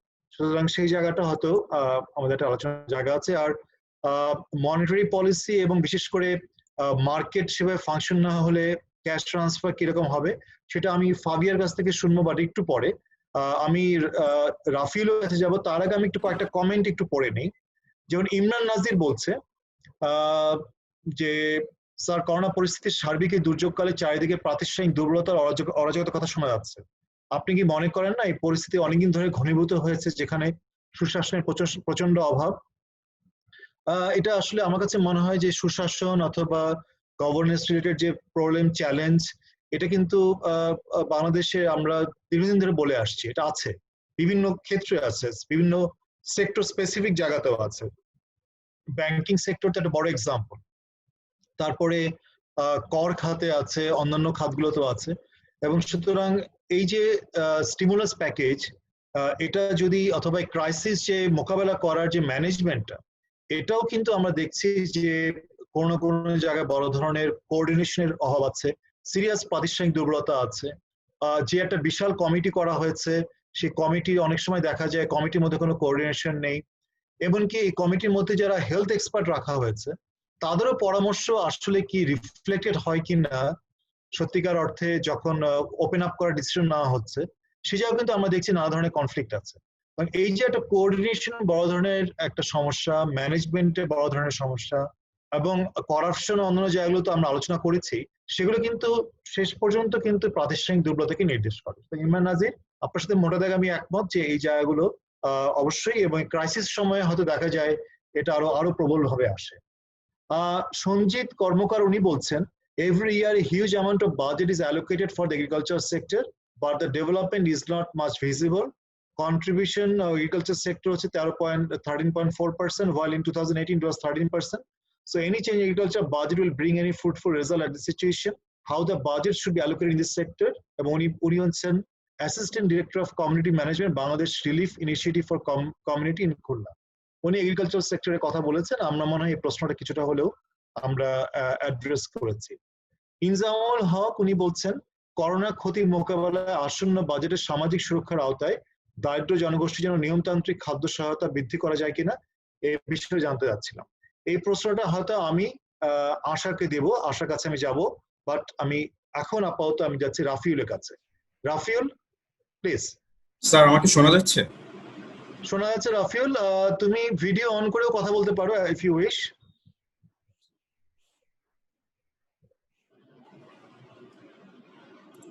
ধন্যবাদ স্যার আমাকে সুযোগ দেওয়ার জন্য।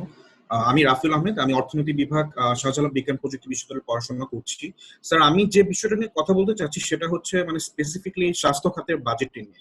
আমার কাছে ব্যক্তিগতভাবে যেটি মনে হয় যে বাংলাদেশের স্বাস্থ্য খাতের ঝুঁকিগুলো মোকাবেলা করার জন্য সম্পদ বরাদ্দ এবং নীতি নির্ধারণ একটা মাত্র অংশ, কিন্তু এটার বাইরেও যে আরো কতগুলো অংশ রয়েছে, যেমন গুণগত মান নিশ্চিত করা, কত সম্পদ অপচয় হচ্ছে, মানব সম্পদ পরিস্থিতির অবস্থা, ব্যবস্থাপনা, নিয়ন্ত্রণ কৌশল, সুশাসন, এই বিষয়গুলো নিয়ে জনসাধারণ এবং নীতি নির্ধারক মানে দুই পক্ষ থেকে আমাদের মাথা ব্যথা বা চিন্তা খুব কম।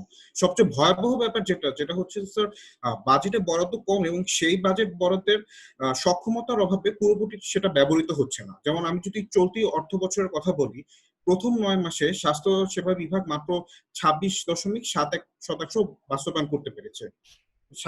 শিক্ষা এবং পরিবার কল্যাণ মন্ত্রণালয় সেখানে বাস্তবায়ন করতে পেরেছে মাত্র 24.9%। মানে এই কারণগুলোর জন্য যে 2020-21 অর্থ বছরের বাজেটে করোনা ভাইরাসের অভিজ্ঞতা থাকা সত্ত্বেও স্বাস্থ্য খাতে মানে উন্নয়ন বরাদ্দ বাড়ার বদলে কমে যাচ্ছে। আবার যদি আমি গত 8 বছরের স্বাস্থ্য খাতে বাজেট বিবেচনা করি, তাহলে দেখবো সেখানে 16% বেশি বাজেট অব্যয়িত থেকে যাচ্ছে। তার মানে একে তো আমরা পর্যাপ্ত গুরুত্ব দিচ্ছি না এবং সেখানে আমাদের বাজেট অব্যয়িত থেকে যাচ্ছে বা আমাদের সক্ষমতার অভাব রয়েছে বাস্তবায়নের জন্য।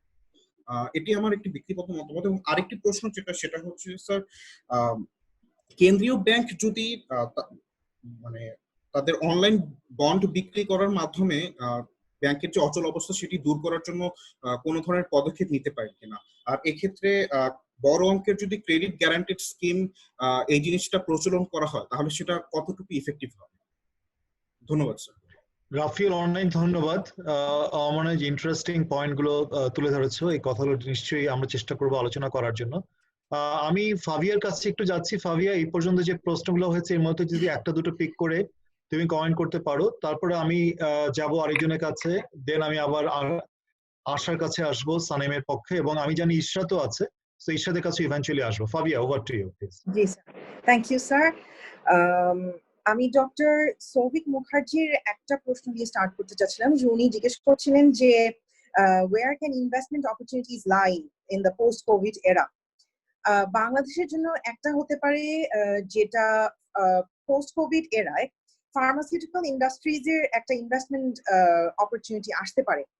যখন ভ্যাকসিন বের হবে বা অন্য কোনো মেডিসিনও আমি যদি ধরি, যদি ডিসকভার্ড হয়, সেটার টেকনোলজি যদি বাংলাদেশে ট্রান্সফার হয়, ওটার ডেটা ইনফরমেশন যদি ট্রান্সফার হয়, there could be a potential investment opportunity for the pharmaceutical companies in Bangladesh.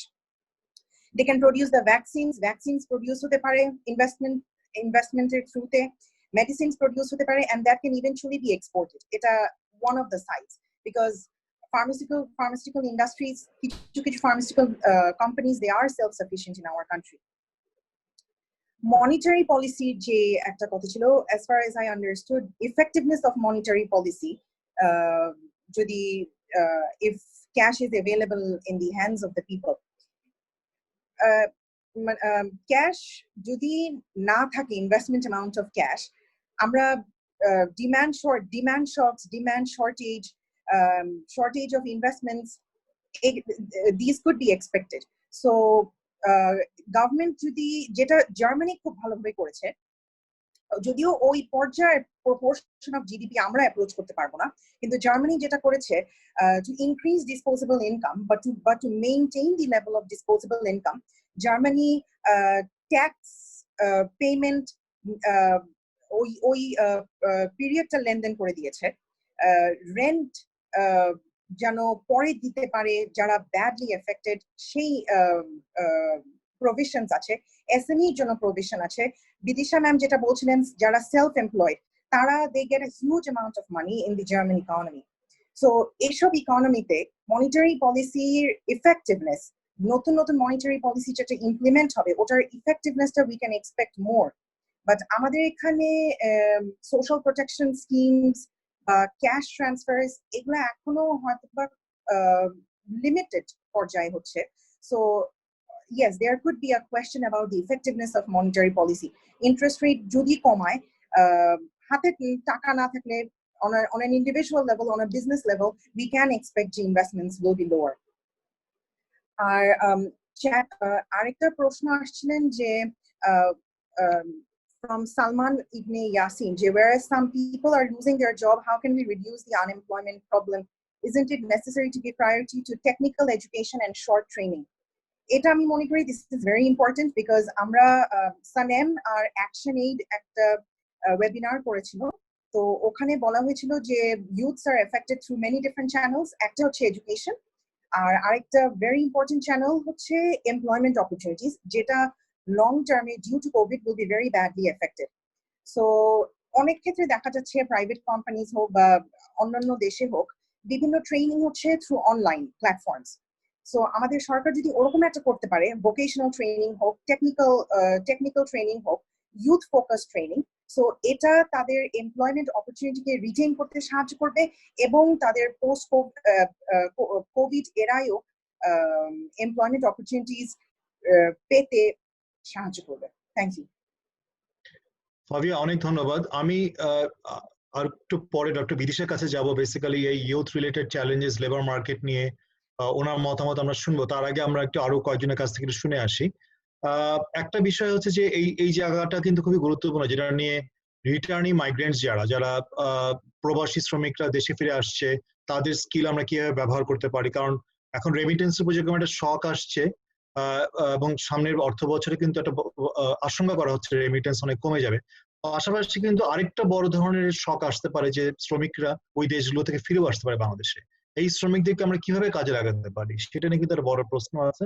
আমার কাছে মনে হয় সেটা definitely we need to discuss. এই পর্যায়ে আমি একটু সুযোগ দিতে চাচ্ছি কথা বলার জন্য, আইল বি গ্ল্যাড। সেটা হচ্ছে Mohammad Aufa Islam, lecturer, institute of disaster management and vulnerability studies, university of Dhaka. আপনি কি আছেন? কাইন্ডলি। জি স্যার। হ্যাঁ জি বলুন। আমাকে কি শোনা যাচ্ছে? শোনা যাচ্ছে, ক্রিস্টাল ক্লিয়ার। জি, প্রথমে অনেক ধন্যবাদ স্যার আমাকে এখানে সুযোগ দেওয়ার জন্য। আমি আসলে খুব গ্ল্যাড যে এটা যদিও খুব ইকোনমিক ডিসকাশন, আমার কাছে মনে হয় যে কিছু, আমি তো ডিজাস্টার ম্যানেজমেন্টের, তো কিছু জেনারেল পয়েন্টস অথবা জেনারেল পয়েন্টস অফ ভিউ আসলে এখানে আসতেই পারে। এবং আমি খুব সোললি ইকোনমিক ডিসকাশন করব না, কিন্তু যে জিনিসগুলো প্রয়োজন বা যে জিনিসগুলো আনফরচুনেটলি খুব মানে নর্মালি যে জিনিসগুলো ইমপ্লিমেন্টেবল কিন্তু সেগুলো ঘটেনি এ যাবৎকালে, এইগুলো নিয়ে কিছু কথা বলতে চাই এবং এগুলো কিভাবে সলভ করা যায় সেটা নিয়েও একটু কথা বলতে চাই। তো ফার্স্টলি আমি দুইটা গুড নিউজ দিয়ে শুরু করতে চাই। গুড নিউজ না, আজকে পত্রিকায় আর কি এসেছে যে গভর্নমেন্টের একটা পলিসি যে তারা হচ্ছে বিভিন্ন এলাকা চিহ্নিত করবে, লাল, সবুজ, হলুদ এরকম বিভিন্ন এলাকা বিভাজিত করা হবে এবং সেই হটস্পট গুলোকে আইডেন্টিফাই করা হবে। এটা একটা। আরেকটা হচ্ছে যে 25% উপস্থিতিতে অফিসগুলো চালু থাকবে। তো আমার একটা সবচেয়ে বড় কোয়েশ্চেন এখানে, সেটা হলো যে এগুলো আসলে টেক্সট বুক মেজার্স, যেটা একটা কখনো যদি ক্রাইসিস হয় বা একটা যদি প্যান্ডেমিক না, যদি একটা এপিডেমিকই হয়, এটা তো একটা গ্লোবাল প্যান্ডেমিক হয়ে গেছে, তাহলেই আমরা এই মেজার্স গুলো নিই, not after at least 67 days of lockdown. 67 দিন পর এসে আসলে এটা আসলে কোনো ইনোভেশনও না, বা এটা আসলে কোনো ধরনের খুব হাততালি পাওয়ার মতন যোগ্য কোনো পলিসিও না। এটা আসলে একটা টেক্সট বুক মেজার, যেটা এতদিন পরে আনফরচুনেটলি নেওয়া হচ্ছে। তো সবাই গভর্নেন্স নিয়ে একটা কোয়েশ্চেন এসেছিল। তো আমার কাছে আর কি মনে হচ্ছে আনফরচুনেটলি যে এটা আসলে all of it বয়েলস down to governance. কারণ এই যে চাকরি আনএমপ্লয়মেন্টের কথা হচ্ছে অথবা চাকরি ছাঁটাইয়ের কথা হচ্ছে, আমার কাছে মনে হয় যে গভর্নমেন্ট যদি এরকম কোনো প্রজ্ঞাপন জারি করতো বা গভর্নমেন্ট যদি আগে থেকে এই জিনিসগুলো নিয়ে ভাবতো যে প্রাইভেট অফিসে অবশ্যই চাকরি ছাঁটাই হবে এবং সেক্ষেত্রে পলিসিগুলো আসলে কি হতে পারে বা কি ধরনের বিধিনিষেধ, যদি চাকরি ছাঁটাইও করে তাহলে কত টাকা দিয়ে চাকরি ছাঁটাই করতে হবে, এই ধরনের বিধিনিষেধগুলো যদি তারা আরোপ করতো তাহলে মানুষের লাইফ অনেক ইজি হতো। কেন আমি এটা বলছি?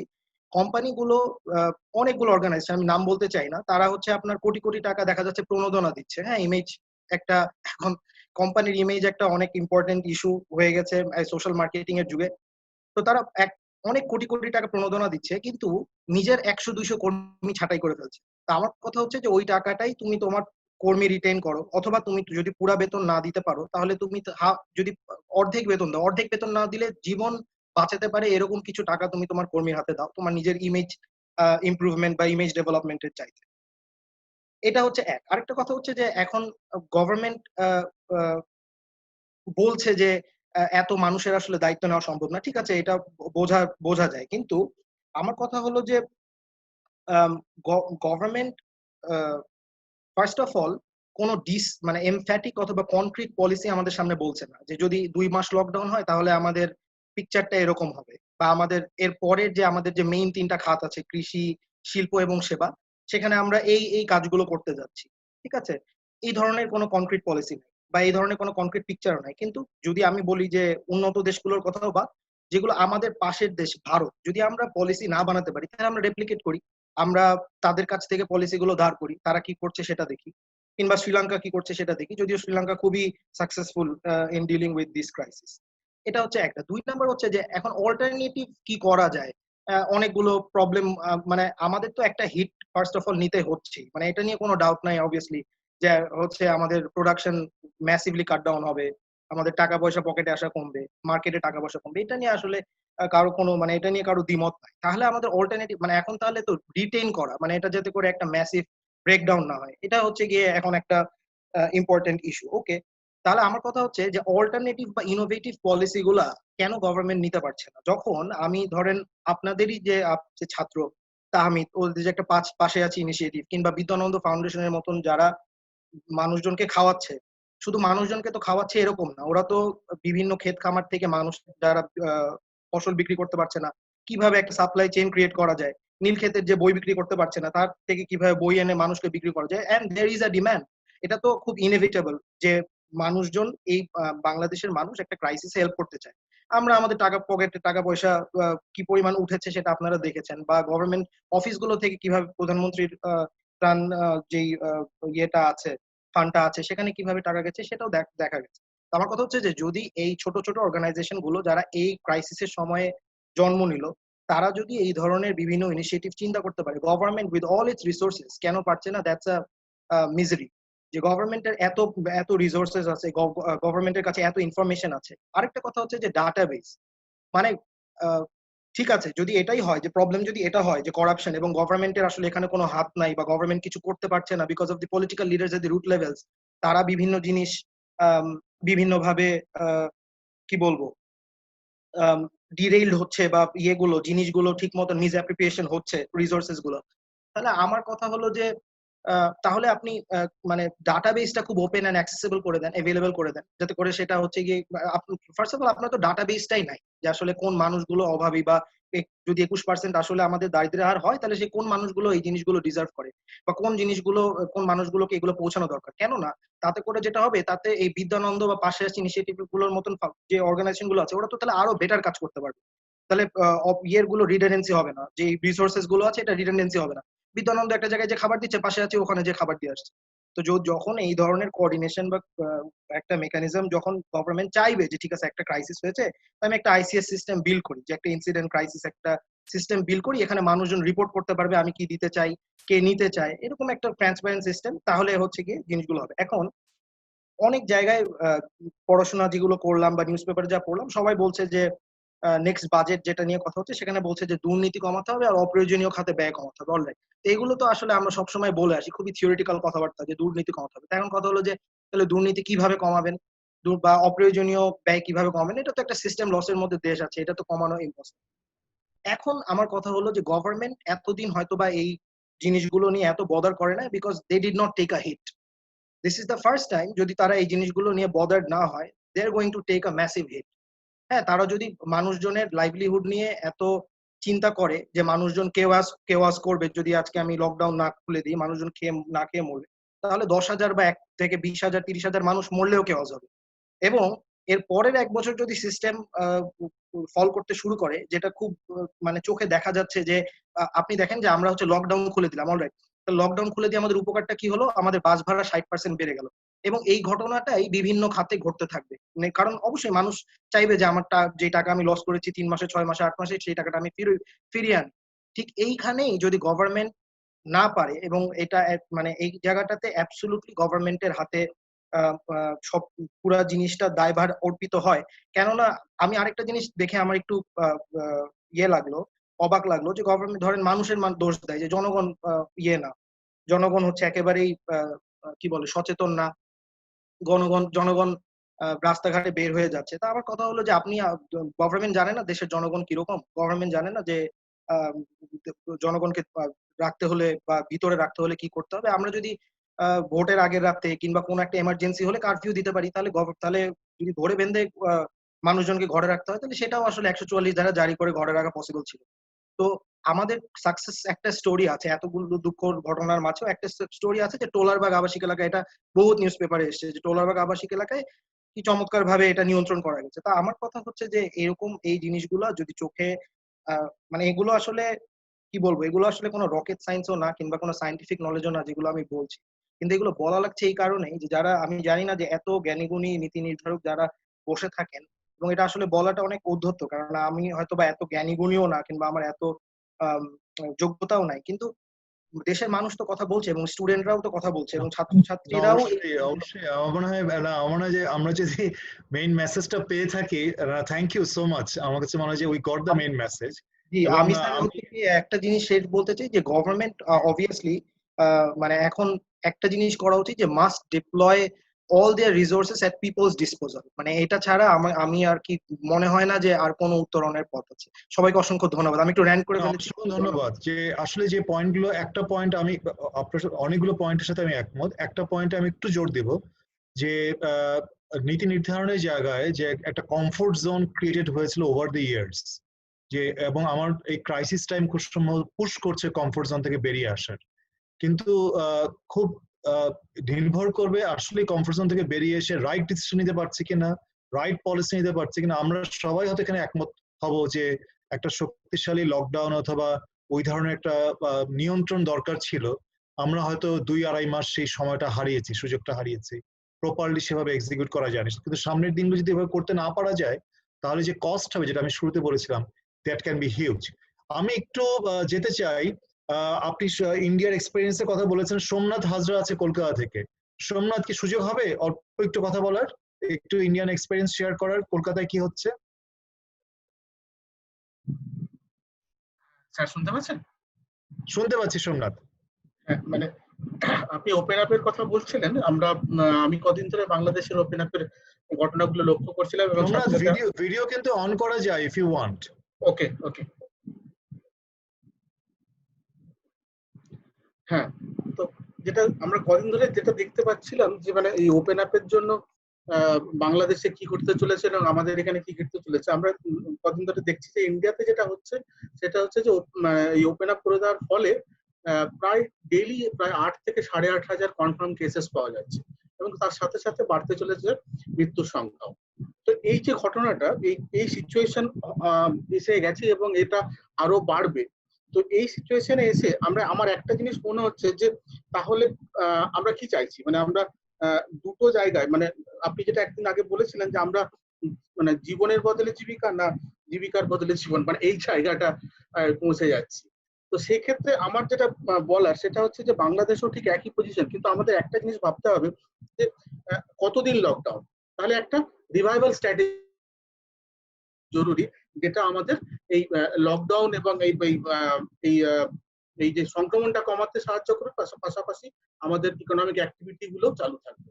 আমি আরেকটা ছোট জিনিস আপনাকে একটু আলোচনা শুরু করার জন্য বলবো, যেটা হচ্ছে যে আমরা বেশ কিছুদিন ধরে আলোচনা করছি অনেকগুলো বিষয়, কিন্তু একটা জিনিস ভুললে চলবে না যে আমাদের সাস্টেনেবল ডেভেলপমেন্টের গোলের কথা।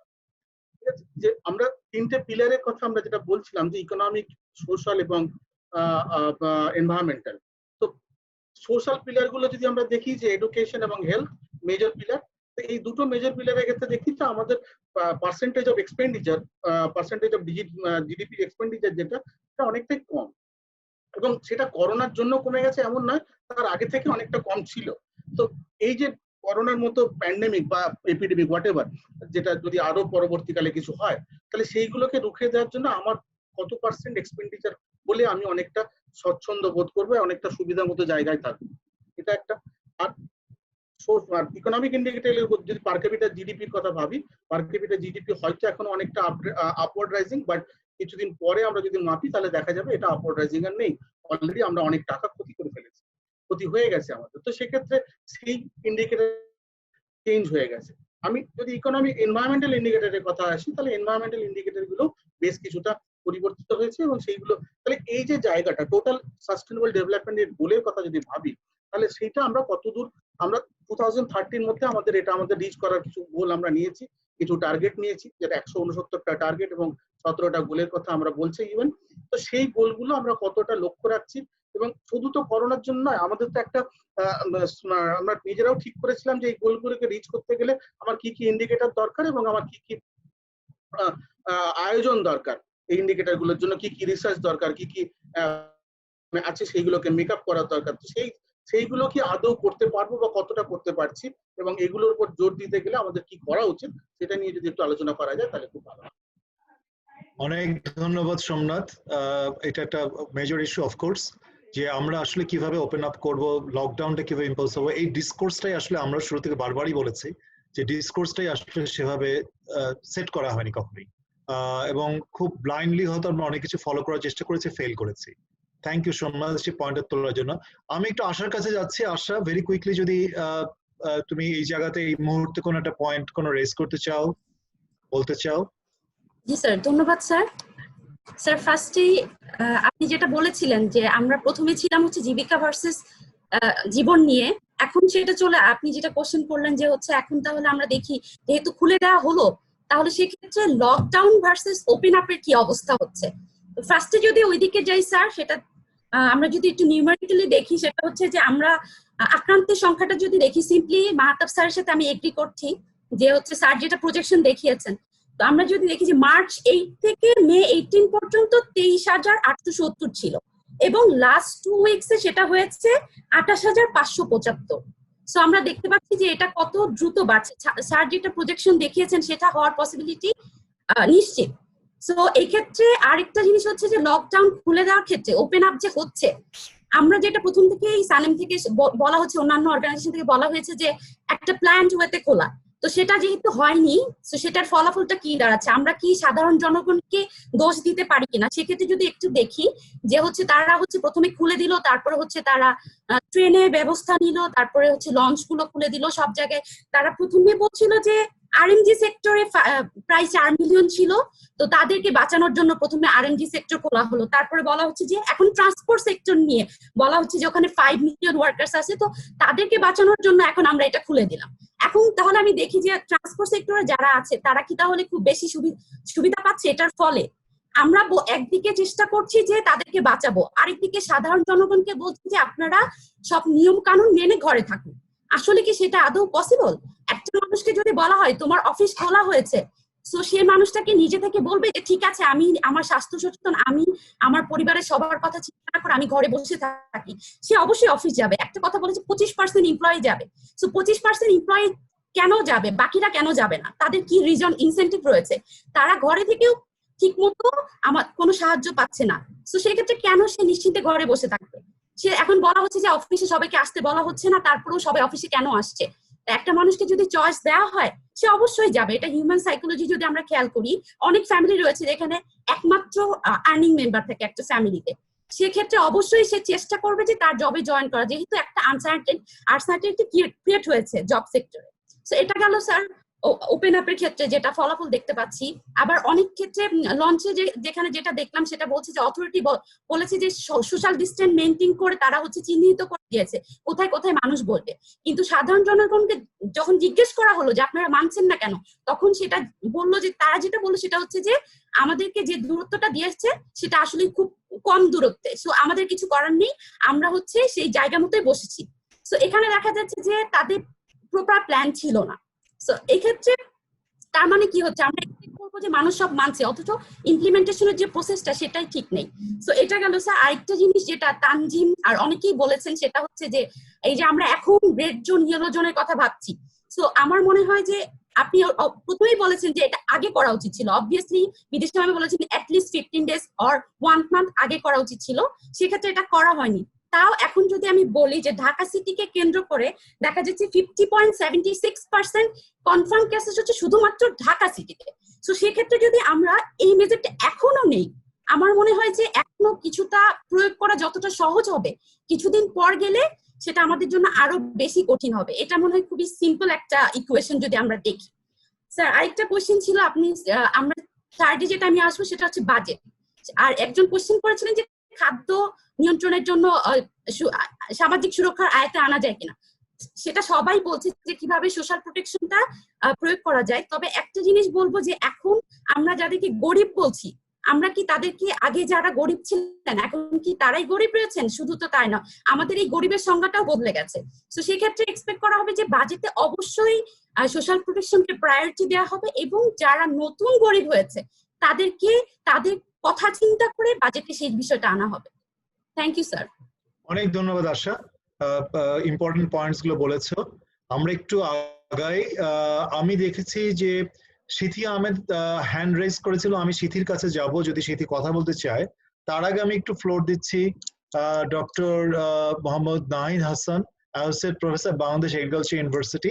যদি একটু সংক্ষেপে কাইন্ডলি নাহিদ আপনি একটু বলতে চান, তারপরে আমি সিথির কাছে যাব। জি ধন্যবাদ। শোনা যাচ্ছে কি আমার কথা? হ্যাঁ নাহিদ শোনা যাচ্ছে, ভিডিও অন করে আপনি কথা বলতে পারেন ইফ ইউ ওয়ান্ট।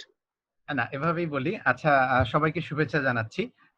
ভাল লাগছে আলোচনাটা শুনে। তো আমি জাস্ট দুটো পয়েন্টে অল্প কিছু কথা বলতে চাই। একটা হচ্ছে যে লকডাউন উঠে যাওয়া না যাওয়া নিয়ে অনেক কথা হচ্ছে, এবং পরবর্তীতে হচ্ছে ওই কৃষি নিয়ে অল্প একটা পয়েন্ট বলবো। তো লকডাউন আসলে যে কারণে হয়তো সাধারণ ছুটি যেটা এটা বন্ধ হয়ে গেল, এটা আসলে যারা কোভিড সিচুয়েশনের ডাটা গ্লোবালি যারা ফলো করছেন, যারা মহামারী বা প্যান্ডেমিকের ইতিহাস যারা জানেন, তারা সবাই জানেন যে এটা একটা বিপজ্জনক একটা কাজ যেটা করতে হয়েছে। এখন আমি মনে করি না যে এটা ডিজায়ারেবল একটা সিচুয়েশন, এটা এখানে আসতে হয়েছে। কিন্তু প্রশ্ন হচ্ছে যে এটা না করে কি করা যেত বা এটা করার উপায় ছিল কিনা। আমি মনে করি না যে এখন এর থেকে যে বিপদটা হতে পারে এটা সম্পর্কে আমাদের নীতি নির্ধারকরা, আমাদের সরকার এটা জানেন না। ব্যাপারটা আমি মনে করি যে এরকম না। এটা অবশ্যই এর যে আশঙ্কাটা, এটা তো আমরা যারা মানে সবাই বুঝতে পারছি। সমস্যাটা যেটা আমার কাছে মনে হয় হচ্ছে যে ধরেন এই কোভিড এর কারণে পৃথিবীতে এক এক দেশ কিন্তু এক এক ভাবে এফেক্টেড হয়েছে, সব দেশ একভাবে হচ্ছে না। তো এখানে বাংলাদেশের যে আক্রান্তের হার, মৃত্যুর সংখ্যা, এইটা যদি আমরা দেখি, এটা মানে অ্যাকচুয়াল যে অফিসিয়াল ফিগার, এটা যদি আমি পুরোপুরি আস্থায় নাও নিতে পারি, তারপরে আমার মাথায় যে ধরনের পারসেপশনই থাকুক না কেন, এর চেয়ে কিন্তু খারাপ অনেক উদাহরণ আছে পৃথিবীর বিভিন্ন জায়গাতে। এবং এতে যেটা হচ্ছে, যেহেতু দীর্ঘদিন ধরে একটা প্রায় 2 মাস ধরে এক ধরনের মানে অর্থনৈতিক কার্যক্রমের উপরে এক ধরনের রেস্ট্রিকশন ছিল, আমার কাছে মনে হয় আমি যদি পলিটিক্যাল ইকোনমির পার্সপেক্টিভ থেকে জিনিসটা দেখি, যে সারা পৃথিবীতেই তো আসলে লকডাউনের পক্ষে বিপক্ষে দুই দিকেই মানে এটা নিয়ে বিতর্ক হওয়া বা এক ধরনের প্রেশার আছে। তো আমাদের দেশের ক্ষেত্রে যেটা হয়েছে যে এটা খুলে দেওয়ার পক্ষে প্রেশারটা আসলে অনেক জোর হয়ে মানে শক্তিশালী হয়ে গিয়েছে, যে এটা কতদিন এইভাবে চলবে, যে এই প্রশ্নটা অনেকে করছে। এখন এখান থেকে এটা অ্যাভয়েড করার কি উপায় ছিল, যে হ্যাঁ যদি আমাদের সোশ্যাল সেফটি নেট যে প্রোগ্রাম গুলো আছে এগুলো যদি আরো বেশি মানুষকে সাহায্য করতে পারতো, তাহলে হয়তো এটার একটা উপায় ছিল।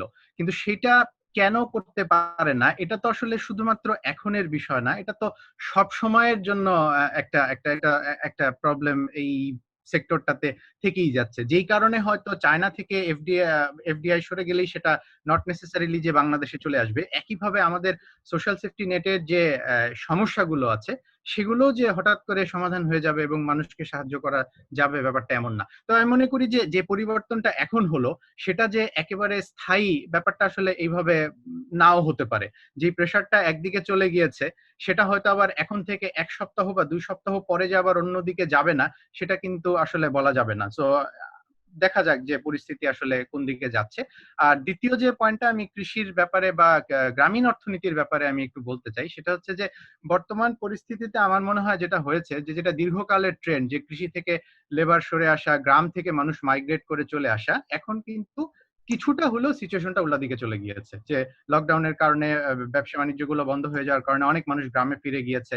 অনেক মানুষ দেখা যাচ্ছে যে কৃষিতে ইনভলভ হয়েছে বিভিন্ন লেভেলে, এবং এটা কিন্তু একদিক থেকে একটা অপরচুনিটি, যে এখন যদিও অর্থনৈতিক কর্মকাণ্ড স্বাভাবিক মানে সরকারি রেস্ট্রিকশন যদি উঠেও যায়, তারপরেও কিন্তু শহর ভিত্তিক বা শিল্প ভিত্তিক কার্যক্রমগুলো পুরোপুরি আগের অবস্থায় যাবে না। এখানে ডিমান্ডের একটা ব্যাপার থাকবে বা অনেক ধরনের রেস্ট্রিকশন থাকবে। সো কিছু মানুষকে কিন্তু গ্রামে থেকে যেতে হবে, বা কৃষি সংশ্লিষ্ট যে কাজগুলো আছে এগুলোর আশেপাশেই হয়তো তারা থেকে যাবে। এখন এইটাকে যদি ক্যাপিটালাইজ করা যায়, যে এইখানে তাদের জন্য যদি কাজের সুযোগ যেটা সৃষ্টি করা যায়, এবং সেটা হয়তো কোথায় যেতে পারে, যে আমি মনে করি না যে এগ্রিকালচারাল প্রোডাকশনে আর খুব বেশি মানুষকে মানে ইনভলভ করার সুযোগ থাকবে বা কিছু, সেক্ষেত্রে যদি এগ্রিকালচারাল প্রসেসিং, অ্যাগ্রো প্রসেসিং এর যে সেক্টর গুলো আছে বা এগ্রিকালচারাল বিজনেসের যে এরিয়া গুলো আছে, বা এছাড়াও গ্রামীণ অর্থনীতি শুধু কৃষি না, অকৃষিও আরো যে খাতগুলো আছে, এইখানে মানুষের কর্মসংস্থান সৃষ্টি করা, এইখানে প্রণোদনার ব্যবস্থা রাখা, এগুলো যত আরো বেশি করা যায় তত আমার মনে হয় সেটা মানে এই সামগ্রিক অর্থনীতির জন্য ভালো হবে। তো ধন্যবাদ জানাচ্ছি, আমি এখানে অনেক ধন্যবাদ নাহিদ, খুবই আমার খুব রিলেভেন্ট এবং ইম্পর্টেন্ট কতগুলো পয়েন্ট বলেছেন। ডেফিনেটলি এটা আমাদের আজকে আলোচনাতে এটা মানে অ্যাড হলো এই ইম্পর্টেন্ট ইস্যুস গুলো। সিথির কাছে যাচ্ছে, সিথি আহমেদ, যদি একটু কুইকলি কমেন্ট করা যায়। তারপরে আমি যাব সিথি আহমেদের পরে আমি যাব doctor Salma Akter, professor department of sociology, university of Dhaka. Salma আপা আছেন, আমি খুশি উনি আছেন আমাদের সাথে। তো সিথির পরে আমরা সালমা আপার কাছে যাব। ধন্যবাদ স্যার আমাকে সুযোগ করে দেওয়ার জন্য। আমি সিথি আহমেদ, বিইউপিতে ডেভেলপমেন্ট স্টাডিজ পড়ছি। স্যার, আমি যে ব্যাপারটা নিয়ে কথা বলতে চাচ্ছি, আপনি একটু আগে বলেছিলেন যে আমরা অনেক শক্তিশালী ভাবে লকডাউনটাকে কার্যকর করতে পারিনি এবং পরবর্তীতে এমনও হতে পারে যে লকডাউনটা আরো শক্তিশালী ভাবে দেওয়া হতে পারে। তো এক্ষেত্রে স্যার আমরা সবসময় সরকারের দোষ ত্রুটি নিয়ে কথা বলছি, তাদের কি দায়িত্ব কর্তব্য, কি পালন করছে, কিভাবে পালন করছে না, এটা নিয়ে কথা বলছি। কিন্তু সাধারণ নাগরিক হিসেবে আমাদের যে দায়িত্বগুলো সেগুলো আমরা প্রতিনিয়ত অবহেলা করে যাচ্ছি, এবং যেহেতু নাগরিক হিসেবে আমরা কারো কাছে অ্যাকাউন্টেবল না, তো আমরা খুব মানে খুব ভালোভাবেই অবহেলা করছি এবং মনে করছি এগুলো অবহেলা করলে আমাদের তেমন কোনো পরিস্থিতির শিকার হতে হবে না। যেমন স্যার, জীবিকার প্রয়োজনে আমাদের কাছে বাধ্য হয়ে ফিরতে হচ্ছে, কিন্তু চায়ের দোকানে বা ঈদের দিনে পার্কে আমরা দেখেছি যথেষ্ট পরিমাণে ভিড়। তো এই জায়গাগুলো আমরা স্বাস্থ্যবিধি মেনে কোনোভাবেই আমরা চলাফেরা করছি না, এবং এই জায়গাগুলো যেখানে আমাদের যাওয়াই উচিত আমরা সেখানে যাচ্ছি, এবং দিন শেষে সরকারকে সব দোষ দিচ্ছি কেন অফিস খুলে দিল। এছাড়া স্যার দেখা গিয়েছে যে লকডাউন যেভাবে মানা উচিত স্ট্রিক্টলি কোনোভাবেই মানা হয়নি, এবং অলিতে গলিতে এসে সরকারের পক্ষে সম্ভব না কারা মানছে কারা মানছে না এটা পর্যবেক্ষণ করা। এক্ষেত্রে স্যার আমি যে রিকমেন্ডটা করতে চাচ্ছি যে কিছু স্পেসিফিক টার্ম, যেমন লকডাউন, এই টার্মটা এই কোভিড-19 প্যান্ডেমিকের আগে কখনোই প্রচলিত ছিল না আমাদের দেশে। তো এই ক্ষেত্রে যদি পরবর্তীতে আরো স্ট্রিক্টলি লকডাউনটা দেয়া হয়, তখন যদি কারফিউ শব্দটা ব্যবহার করা হয়, তাহলে হয়তোবা সাধারণ আমরা যারা জনগণ ব্যাপারটার গুরুত্ব আরো অনেক ভালোভাবে বুঝতে পারবো, এবং লকডাউন স্ট্রিক্টলি যে মেনটেন করার কথা বলা হচ্ছে সেটা হয়তোবা আরো ভালোভাবে মেনটেন করা হবে যদি এই টার্মগুলোর ব্যবহারটা একটু আরো ভেবেচিন্তে করা হয়। কারণ সব সাধারণ মানুষরা এই টার্মের সাথে আমরা এই টার্মগুলো জানি না, অনেকে এই টার্মগুলোর মানে কি বোঝানো হচ্ছে। তো সেক্ষেত্রে আমরা কারফিউকে অনেক গুরুত্ব সহকারে দেখি, কিন্তু লকডাউনকে আমরা মনে করি না, বের হলেও সমস্যা হবে না। তো এক্ষেত্রে পলিসি মেকাররা এই ব্যাপারগুলোতে আরো বেশি নজর দিতে পারে। সেটা আমার কাছে মনে হয় যে ওই got your point, thank you so much.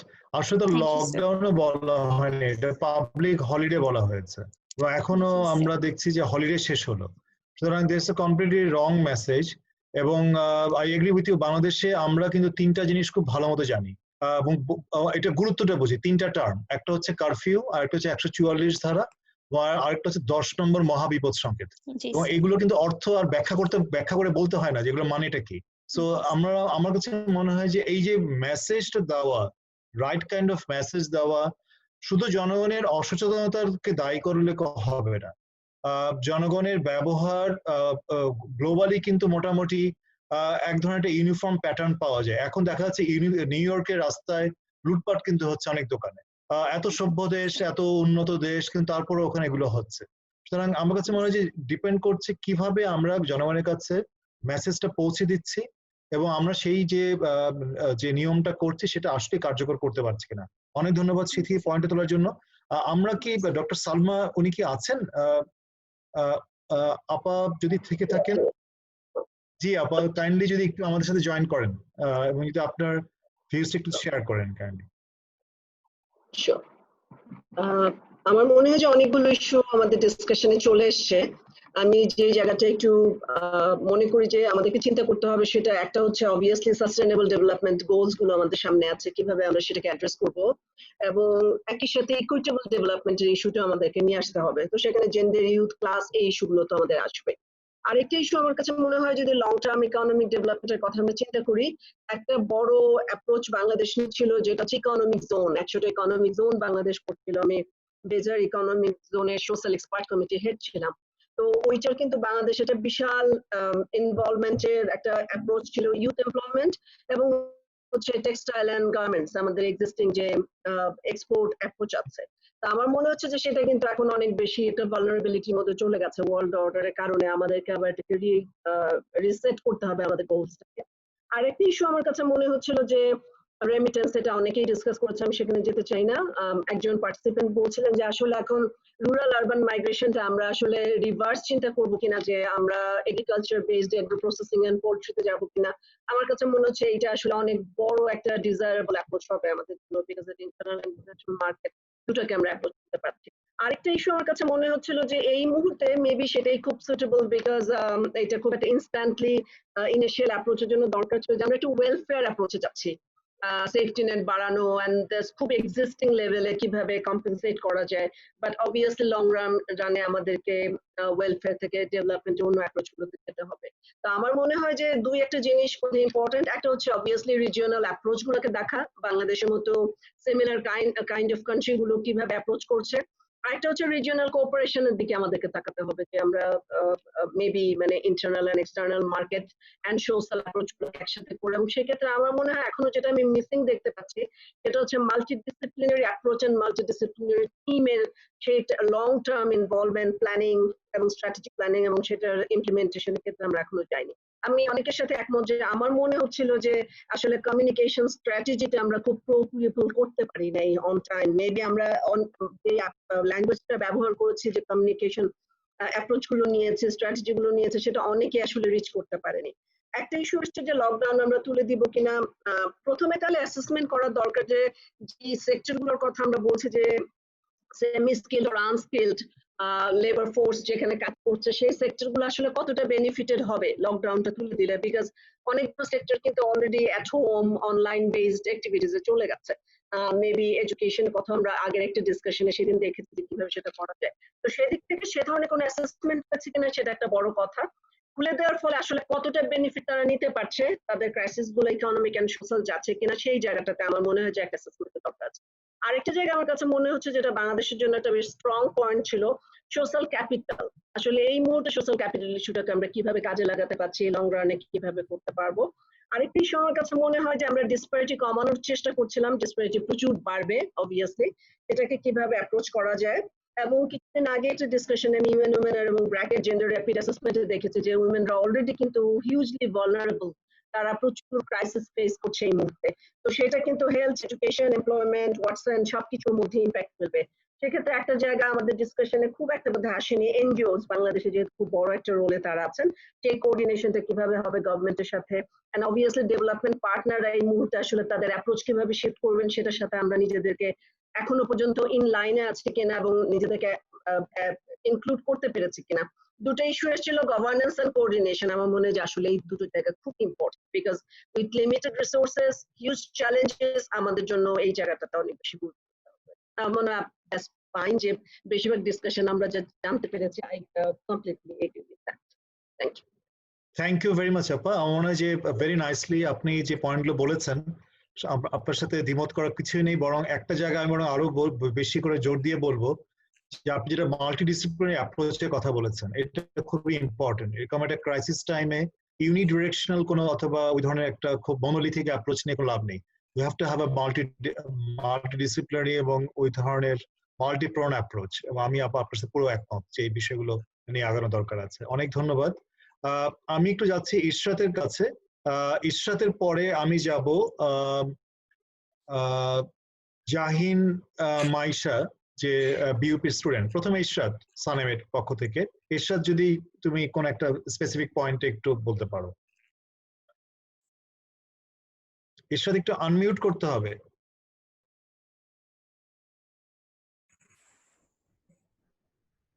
Sir thank you very much sir.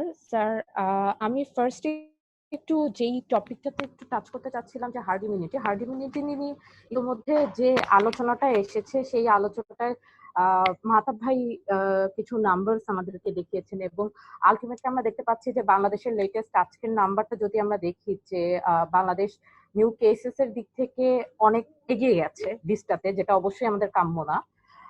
Problem যেটা হতে যাচ্ছে যে আমরা যখন হার্ড ইমিউনিটির দিকে যাচ্ছি, ওই সক্ষমতাটা হার্ড ইমিউনিটি সফল করার মতো সক্ষমতা যেহেতু আমাদের নেই, সে কারণে যে ডিজাস্টারটা হতে যাবে সেটার ইকোনমিক ইম্প্যাক্ট আলটিমেটলি আমরা হয়তো নিতে পারবো না। এইভাবে একটা লং টার্ম যে একটা চিন্তা ভাবনা যে আমরা যদি এটা নেই তাহলে কি হবে, সেটা কি আসলে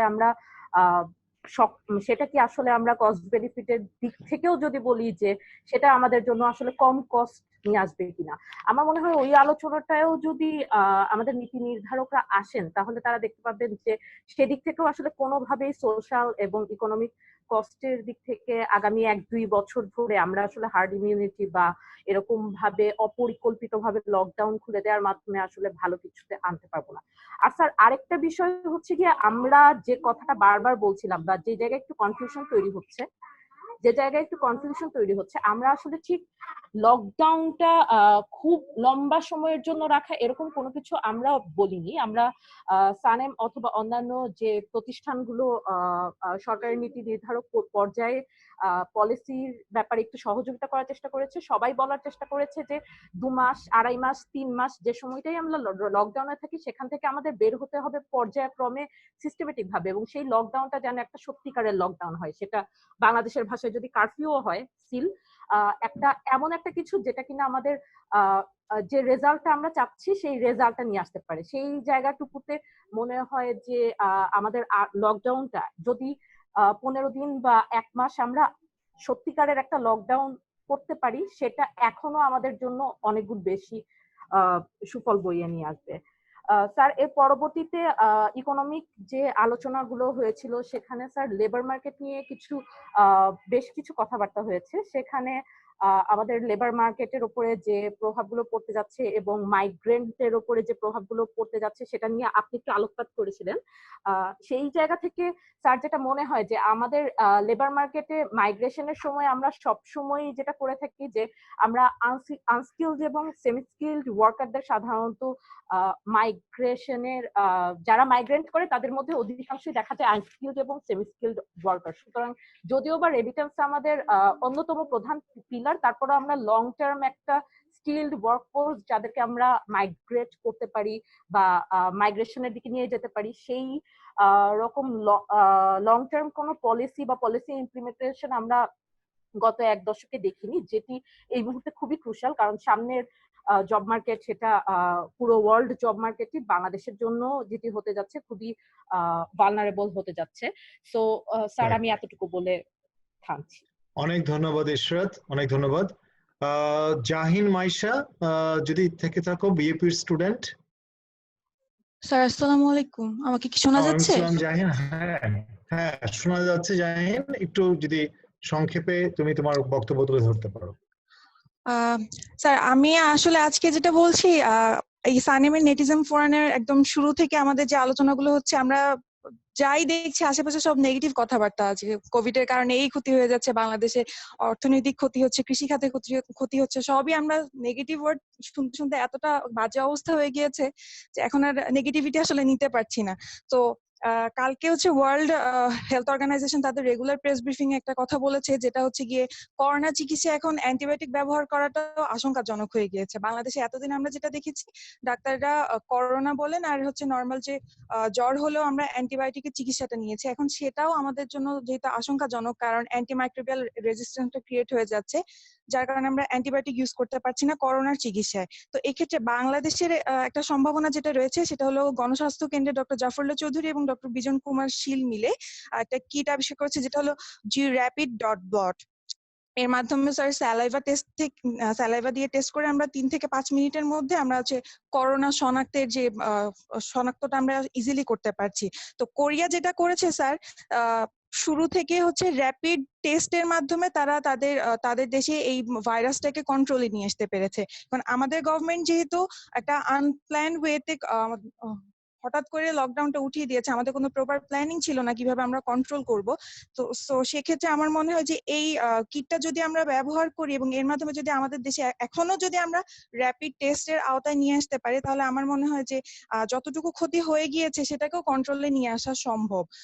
এবং আরেকটা যেটা স্যার, যদি আমরা শনাক্তটা সহজে করতে পারি তাহলে প্লাজমা থেরাপি এবং ব্লাড ডোনেটের মাধ্যমে আমরা হচ্ছে গিয়ে এই রোগটাকে সারিয়ে তুলতে সক্ষম হব অল্পের ভিতরে। এবং দ্বিতীয়ত যেটা আরেকটা বিষয় স্যার আমি জোর দিতে চাচ্ছি সেটা হচ্ছে চিকিৎসা ব্যবস্থা না কেবল, এবার বাজেটে আমাদের আসলে চিকিৎসা ব্যবস্থার ব্যবস্থাপনাটার উপরে জোর দেওয়া খুব বেশি প্রয়োজন। স্যার আমি আমার ব্যক্তিগত এক্সপিরিয়েন্স থেকে বলছি, গত এক সপ্তাহে আমার ফ্যামিলিতে করোনা পজিটিভ পাওয়া গিয়েছে এবং এরপরে আরো যে 2-3 জন সাসপেক্ট ছিল তাদের আমি নর্মাল একটা টেস্ট করানোর জন্য আমি যে একটা সিরিয়াল নাম্বার নেব স্যার, তার জন্য আমাকে বেশ বেগ পেতে হয়েছে। আমি 333 যে নাম্বারটা রয়েছে ইমার্জেন্সি, তাতে কল করেও কোনো রেসপন্স পাইনি, হসপিটালগুলোতে কল করেও কোনো রেসপন্স পাইনি, অনেক কাঠখড় পুড়িয়ে স্যার আমি সিরিয়াল পেয়েছি, দেন আমি টেস্ট করেছি। তো আমার মনে হয় যে আসন্ন বাজেটে এই চিকিৎসা ব্যবস্থার ব্যবস্থাপনাটার উপরে আমাদের খুব বেশি জোর দেওয়া প্রয়োজন। এইসব ক্ষেত্রে আমাদের খুব বেশি ঘাটতি রয়ে গেছে, এই ঘাটতিগুলো আমাদের মনে হয় ফিল আপ করার সময়টা এখন চলে এসেছে। ধন্যবাদ স্যার। অনেক ধন্যবাদ জাহিন, এবং আমার খুবই ইম্পর্টেন্ট পয়েন্ট তুলে ধরেছো। এটাও it's true, I fully agree with you যে আমরা নেগেটিভ জিনিস শুনতে শুনতে আসলেই আমরা মানসিক স্বাস্থ্য নিয়েও একটা সমস্যা আছে, এবং এটা নিয়েও এখন অনেকেই বলছে সাইকোলজিক্যাল যে স্ট্রেস, এবং এটা নিয়েও যথেষ্ট সাপোর্ট দরকার, এবং যে ট্রমার মধ্যে দিয়ে অনেকে যাচ্ছে যার ফ্যামিলিতে এবং বদ্ধ অবস্থা থাকার কারণে, তো সেগুলো নিয়ে অবশ্যই এক্সপ্লোর করার সুযোগ আছে, আমি মনে করি প্রয়োজন আছে, এবং পজিটিভ দিকগুলো দিকেও তাকানো দরকার আছে। আমি fully agree with you, I endorse your view. আমি মনে হয় যে আমরা একদম শেষ থেকে, শোয়েব তুমি কি একটা কথা কিছু বলতে চাও? শোয়েব এই পর্যায়ে আমরা একদম শেষ পর্যায়ে আছি, কারণ আমি ডক্টর বিদিশা এবং মাহতাবের কাছে যাব। হ্যাঁ, আমি স্যার একটু ছোট করে শেষ করি স্যার। একটা বিষয় হচ্ছে স্যার যে এই ধরনের দুর্যোগের সময় যে তথ্যের যে ঘাটতিটা সেটা স্যার আমরা দেখতে পাচ্ছি বেশ, যেটা কখনোই কাম্য ছিল না। আমি যদি একটি উদাহরণ দিই, যে বাংলাদেশে 50 লক্ষ পরিবারকে 2,500 টাকা করে টাকা দেওয়ার একটা উদ্যোগ নেওয়া হয়েছিল ঈদের আগে, এবং আরো 50 লক্ষ পরিবারকে সেখানে যুক্ত করার কথা বলা হয়েছিল। কিন্তু সেটি দুর্ভাগ্যজনক যে সেটি কত লোক পেয়েছে বা কারা পায়নি বা কেন পায়নি, এই বিষয়ে কিন্তু কোনো পরিসংখ্যান বা কোনো তথ্য আমাদের কাছে নেই। এটি শুধুমাত্র একটি তথ্য, যেটি প্রধানমন্ত্রী বলেছিলেন যে এটি একটি ঈদের উপহার হবে। এই ধরনের অনেক তথ্যের একটা ঘাটতি আমরা দেখতে পেয়েছি। এই ধরনের তথ্য ঘাটতি এই ধরনের সিচুয়েশনকে আরো প্রলম্বিত করবে, আরো খারাপের দিকে নিয়ে যাবে। আমি আশা করি যে সরকারের যারা সংশ্লিষ্ট রয়েছেন তাদের শুভ বোধোদয় হবে যে এই সময় তথ্যর এই ঘাটতিটা যেটা আমরা দুর্ভাগ্যজনক ভাবে দেখতে পাচ্ছি সেটা তারা যাতে না করবেন। এটাই স্যার। অনেক ধন্যবাদ শোয়েব। এই পয়েন্টটা তুমি হয়তো একটু এলাবোরেট করেছো, কিন্তু পয়েন্টটা আমিও তুলে ধরেছিলাম যে স্টিমুলাস প্যাকেজ অথবা সোশ্যাল প্রোটেকশনের আন্ডারে যে এক্সপানশনের যে প্রোগ্রামগুলো নেওয়া হয়েছে সেগুলো একটা রেগুলার আপডেট থাকা দরকার, এবং সেই মেকানিজমটা থাকলে ট্রান্সপারেন্সি, অ্যাকাউন্টেবিলিটি আমরা এনশিওর করতে পারবো। যে কথাটা আমরা মনিটরিং এর জায়গাটা বলেছি, আমার মনে হয় আমরা এই দাবিটা আসলে শক্তভাবে তুলে ধরতেই পারি, এবং এটা আমরা তুলে ধরছি ওসামের পক্ষ থেকে। অনেক ধন্যবাদ শোয়েব এই পয়েন্টটাকে আবার রিইটারেট করার জন্য। আমি জাস্ট যে কয়েকটা কমেন্ট বাকি আছে, কমেন্টগুলো একটু পড়ে আমি প্রথমে মাহতাবের কাছে যাব, মাহতাবুদ্দিন, তারপর আমি ডক্টর সানা বিদিশার কাছে যাব। যেমন রাফিউল আহমেদ ও প্রশ্ন করেছে যে ফেরত আসা মাইগ্রেন্টদের জন্য, মনে মুখে বলেছিল তবু লিখেছে এটা, যে ফেরত আসা মাইগ্রেন্টদের জন্য কেন্দ্রীয় ব্যাংকের অনলাইন ট্রেজারি বন্ড ও করোনা বন্ড চালু করার ব্যাপারে সানামের মতামত জানতে চাচ্ছি। এটা একটা প্রশ্ন আছে জুমে। আর ফেসবুকে কয়েকটা কমেন্ট আছে, আমি একটু পড়ে শোনাচ্ছি। ফেসবুকে যেমন বলেছেন অভিষেক দাস যে আমাদের এবারে বাজেট হতে হবে টিকে থাকার বাজেট, আমাদের উচিত কৃষিকে প্রাধান্য দিয়ে অর্থনৈতিক নতুনভাবে সাজানো। এবার আমাদের দেশে যে পরিমাণ সবজি, ফলমূল ও খাদ্যশস্য উৎপন্ন হয়েছে সেগুলি যদি যথাযথভাবে সংরক্ষণ করা যায় এবং কৃষকদের হাতে ন্যায্য মূল্য তুলে দেওয়া যায়, রপ্তানিকে গুরুত্ব দেওয়া হয়, তবে আমাদের অর্থনীতি আশা করি আবার ঘুরে দাঁড়াবে। এটাকে আমি একটা কমেন্ট হিসেবে নিচ্ছি। অভিষেক দাস আমাকে প্রশ্ন করেছেন, উনি বলছেন উনি চট্টগ্রাম বিশ্ববিদ্যালয়ের অর্থনীতি বিভাগ থেকে বলেছে। আমার প্রশ্ন ডক্টর সেলিম রায়হান স্যারের কাছে যে প্রধানমন্ত্রী কৃষকদের জন্য 4% হার সুদে 5,000 কোটি টাকার যে ঋণ স্কিম ঘোষণা করেছেন তার কতটুকু প্রকৃত কৃষকরা পাবে? কারণ নীতিমালা অনুসারে বেশিরভাগ টাকায় তো উদ্যোক্তা, ফরিয়া, মধ্যস্বত্ব ভোগীরা নিয়ে যাবে। আবার শাকসবজি, ফলমূল, ফুল উৎপাদনকারী কৃষকরা নীতিমালা অনুসারে কোনো ঋণই পাবে না, অথচ এদেরই বেশি ঋণের প্রয়োজন ছিল। এই ব্যাপারে আমি একটু বলি, আমরা এই প্রসঙ্গে আমরা সানাইয়ের পক্ষ থেকে আলাপ করেছি। আমরা ইনফ্যাক্ট কৃষি নিয়ে আমরা দুটো প্রোগ্রামই করেছি আমরা এরকম ওয়েবিনার, যেখানে প্রশ্নগুলো খুব শক্তভাবে এসেছিল। আমরা সানাইয়ের পক্ষ থেকে এটাও বলেছি যে সুদের হার 0 ভাগে নামিয়ে আনা। পাশাপাশি নিশ্চিত করতে হবে যাতে প্রকৃত কৃষকরা এটা পায়, এবং এই ক্ষেত্রে অন্যান্য যে কৃষির যে উপখাতগুলো আছে সেগুলোকে এটা অন্তর্ভুক্ত করা এবং সেই মেকানিজমটা থাকা দরকার। আমি ডিটেলস আলোচনায় যাচ্ছি না, কিন্তু আমি এই কমেন্টের সাথে একমত যে এখানে যারা মধ্যস্বত্বভোগীদের যারা তারা যেন, অথবা রেন্ট সিকার যারা, তারা যেন এখানে তারা কোনো প্রাতিষ্ঠানিক দুর্বলতার কারণে সুবিধা না নিয়ে যায় সেটাকে নিশ্চিত করা দরকার। তানভীর মোহাম্মদ দীপু উনি বলেছেন স্বাস্থ্য খাতে লুটেরা গ্রুপরা ঘুরে ফিরে ঠিকাদারি করে, যতক্ষণ পর্যন্ত জবাবদিহি না আসবে ততক্ষণ দেশের বাজেট পুরোটা বেশি বরাদ্দ করে লাভ নেই, এটা উনি বলছেন। এবং এখানে হয়তো আমার মনে হয় খুব দ্বিমত করার কিছু নেই। আসলে স্বাস্থ্য খাতের টাকার খরচ করার ক্ষেত্রে দুর্নীতি অথবা অপচয়ের এই বিষয়গুলো নিয়ে নানা ধরনের মিডিয়াতে অনেক রিপোর্ট আছে। আমার কমেন্টের আমরা শেষের দিকে আছি। সাইফুল ইসলাম উনি বলছেন অনেক বিশেষজ্ঞজন বলেছিলেন আরো অন্তত 1 মাস স্ট্রং কারফিউ দেওয়ার জন্য যাতে সংক্রমণের হার কমে আসে, এতে করে প্রতিদিন সংক্রমণ 3000 থেকে কমে হয়তো 100-200-তে নেমে আসবে। কিন্তু 1 মাস পর যখন খুলে দেওয়া হবে তখন তো সংক্রমণ হার আবার বেড়ে যাবে। যেহেতু নিকট ভবিষ্যতে ভ্যাকসিন আবিষ্কারের কোনো নিশ্চয়তা নেই, বা আবিষ্কার হলে তো বাংলাদেশে সবার নিকট পৌঁছাতে 2-3 বছর সময় লাগবে, এসব বিবেচনায় সরকার হয়তো লকডাউন খুলে দিয়েছে বলে আমি মনে করি। 1 মাস কারফিউ দিয়ে হয়তো তীব্রতা 1-2 মাস আদতে রেহাই পাওয়া যাবে না, বরং হার্ড ইমিউনিটি কনসেপ্ট নিয়ে আগামী মন্দের ভালো। 5-6 লাখ মানুষের মৃত্যুর বিনিময়ে 16,80 লাখ মানুষ স্বাভাবিক জীবনে ফিরে আসবে, অর্থনীতি সচল থাকবে। তাই ব্যক্তি চিন্তা বাদ দিয়ে সমষ্টিগত চিন্তায় হয়তো সরকার পদক্ষেপ নিয়েছে বলে মনে হচ্ছে। তবু শুরু থেকে স্ট্রং কারফিউ যদি দেওয়া হতো তাহলে ভালো ফলাফল আসতো। আমি আসলে আপনার কমেন্ট থেকে খুব ভালো মতো বুঝতে পারিনি যে আপনি আসলে কোনটার পক্ষে বলছেন কোনটার বিপক্ষে বলছেন। এটার মধ্যে একটা মানে দোদুল্য দুই ধরনের এই জিনিস দেখছি। আরেকটা কমেন্ট উনি বলেছেন স্টুডেন্টরা, এইচএসসি স্টুডেন্টরা, চাকরি প্রত্যাশী ছাত্রছাত্রীর সকল শিক্ষার্থীরা মানসিকভাবে খুব চাপে আছে, এই পয়েন্টটা মানে আমি বলেছি। ফাইনালি খুব সম্ভবত রাইট, আমরা একদম শেষে আছি। আমি ডক্টর সাইমা বিদিশাকে ফ্লোর দিচ্ছি। ডক্টর সাইমা বিদিশা, যদি আপনি একদম ক্লোজিং কিছু কমেন্টস করেন এই পর্যায়ে। ধন্যবাদ। আমি প্রথমে মাইশা যে কমেন্টটা করেছিল সেখানে আমি একটু বলতে চাচ্ছি, অবশ্যই আমরা সবাই খুব নেতিবাচক পরিস্থিতিতে, আমরা আসলে মানসিকভাবে সবাই খুব বিপর্যস্ত। এক্ষেত্রে ইনফ্যাক্ট আমাদের একটু এটা যেটা বলতে চাই সেটা হচ্ছে আমাদের সানের নেটিজেন ফোরাম, আমাদের এই প্ল্যানটা কিন্তু মূলত আমরা যে অর্থনীতি নিয়ে কথা বলবো শুধু এটাই কিন্তু আমাদের উদ্দেশ্য ছিল না, এটাও কিন্তু একটা উদ্দেশ্য যে সবাই সবার সাথে কথা বলা, একটু নিজেদের সমস্যাগুলো আলোচনা করা। সুতরাং এই ধরনের ফোরাম, মানে আমি যারা তরুণ যারা রয়েছে তাদেরকে বলবো যে এই ধরনের ফোরাম যেগুলো রয়েছে সেগুলোর সাথে সম্পৃক্ত হওয়া, নিজেদের কিছু গবেষণা করা, নিজেদের কিছু পড়াশোনা বলতে যে আমি বলতে চাচ্ছি আসলে COVID-19 বাদে অন্যান্য বিষয়ে পড়াশোনা করা, সাহিত্য হতে পারে, অনেক কিছু হতে পারে, সেই জিনিসগুলোর মাধ্যমে কিন্তু আমরা একটু মানসিক অবস্থা থেকে, নেগেটিভিটি থেকে কিছুটা বের হতে পারি। আর আমাদের এই একটা বিষয় আমাদের মনে রাখতে হবে, আমরা সারা বিশ্বই কিন্তু মোটামুটি একই অবস্থায়, এটা কিন্তু এমন না যে আমরা বিশেষভাবে ক্ষতিগ্রস্ত।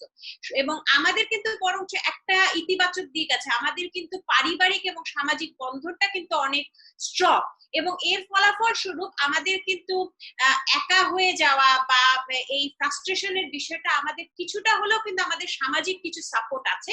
এই বিষয়টা আমি বলবো যে এইসব ইতিবাচক দিকগুলো একটু চিন্তা করতে পারি।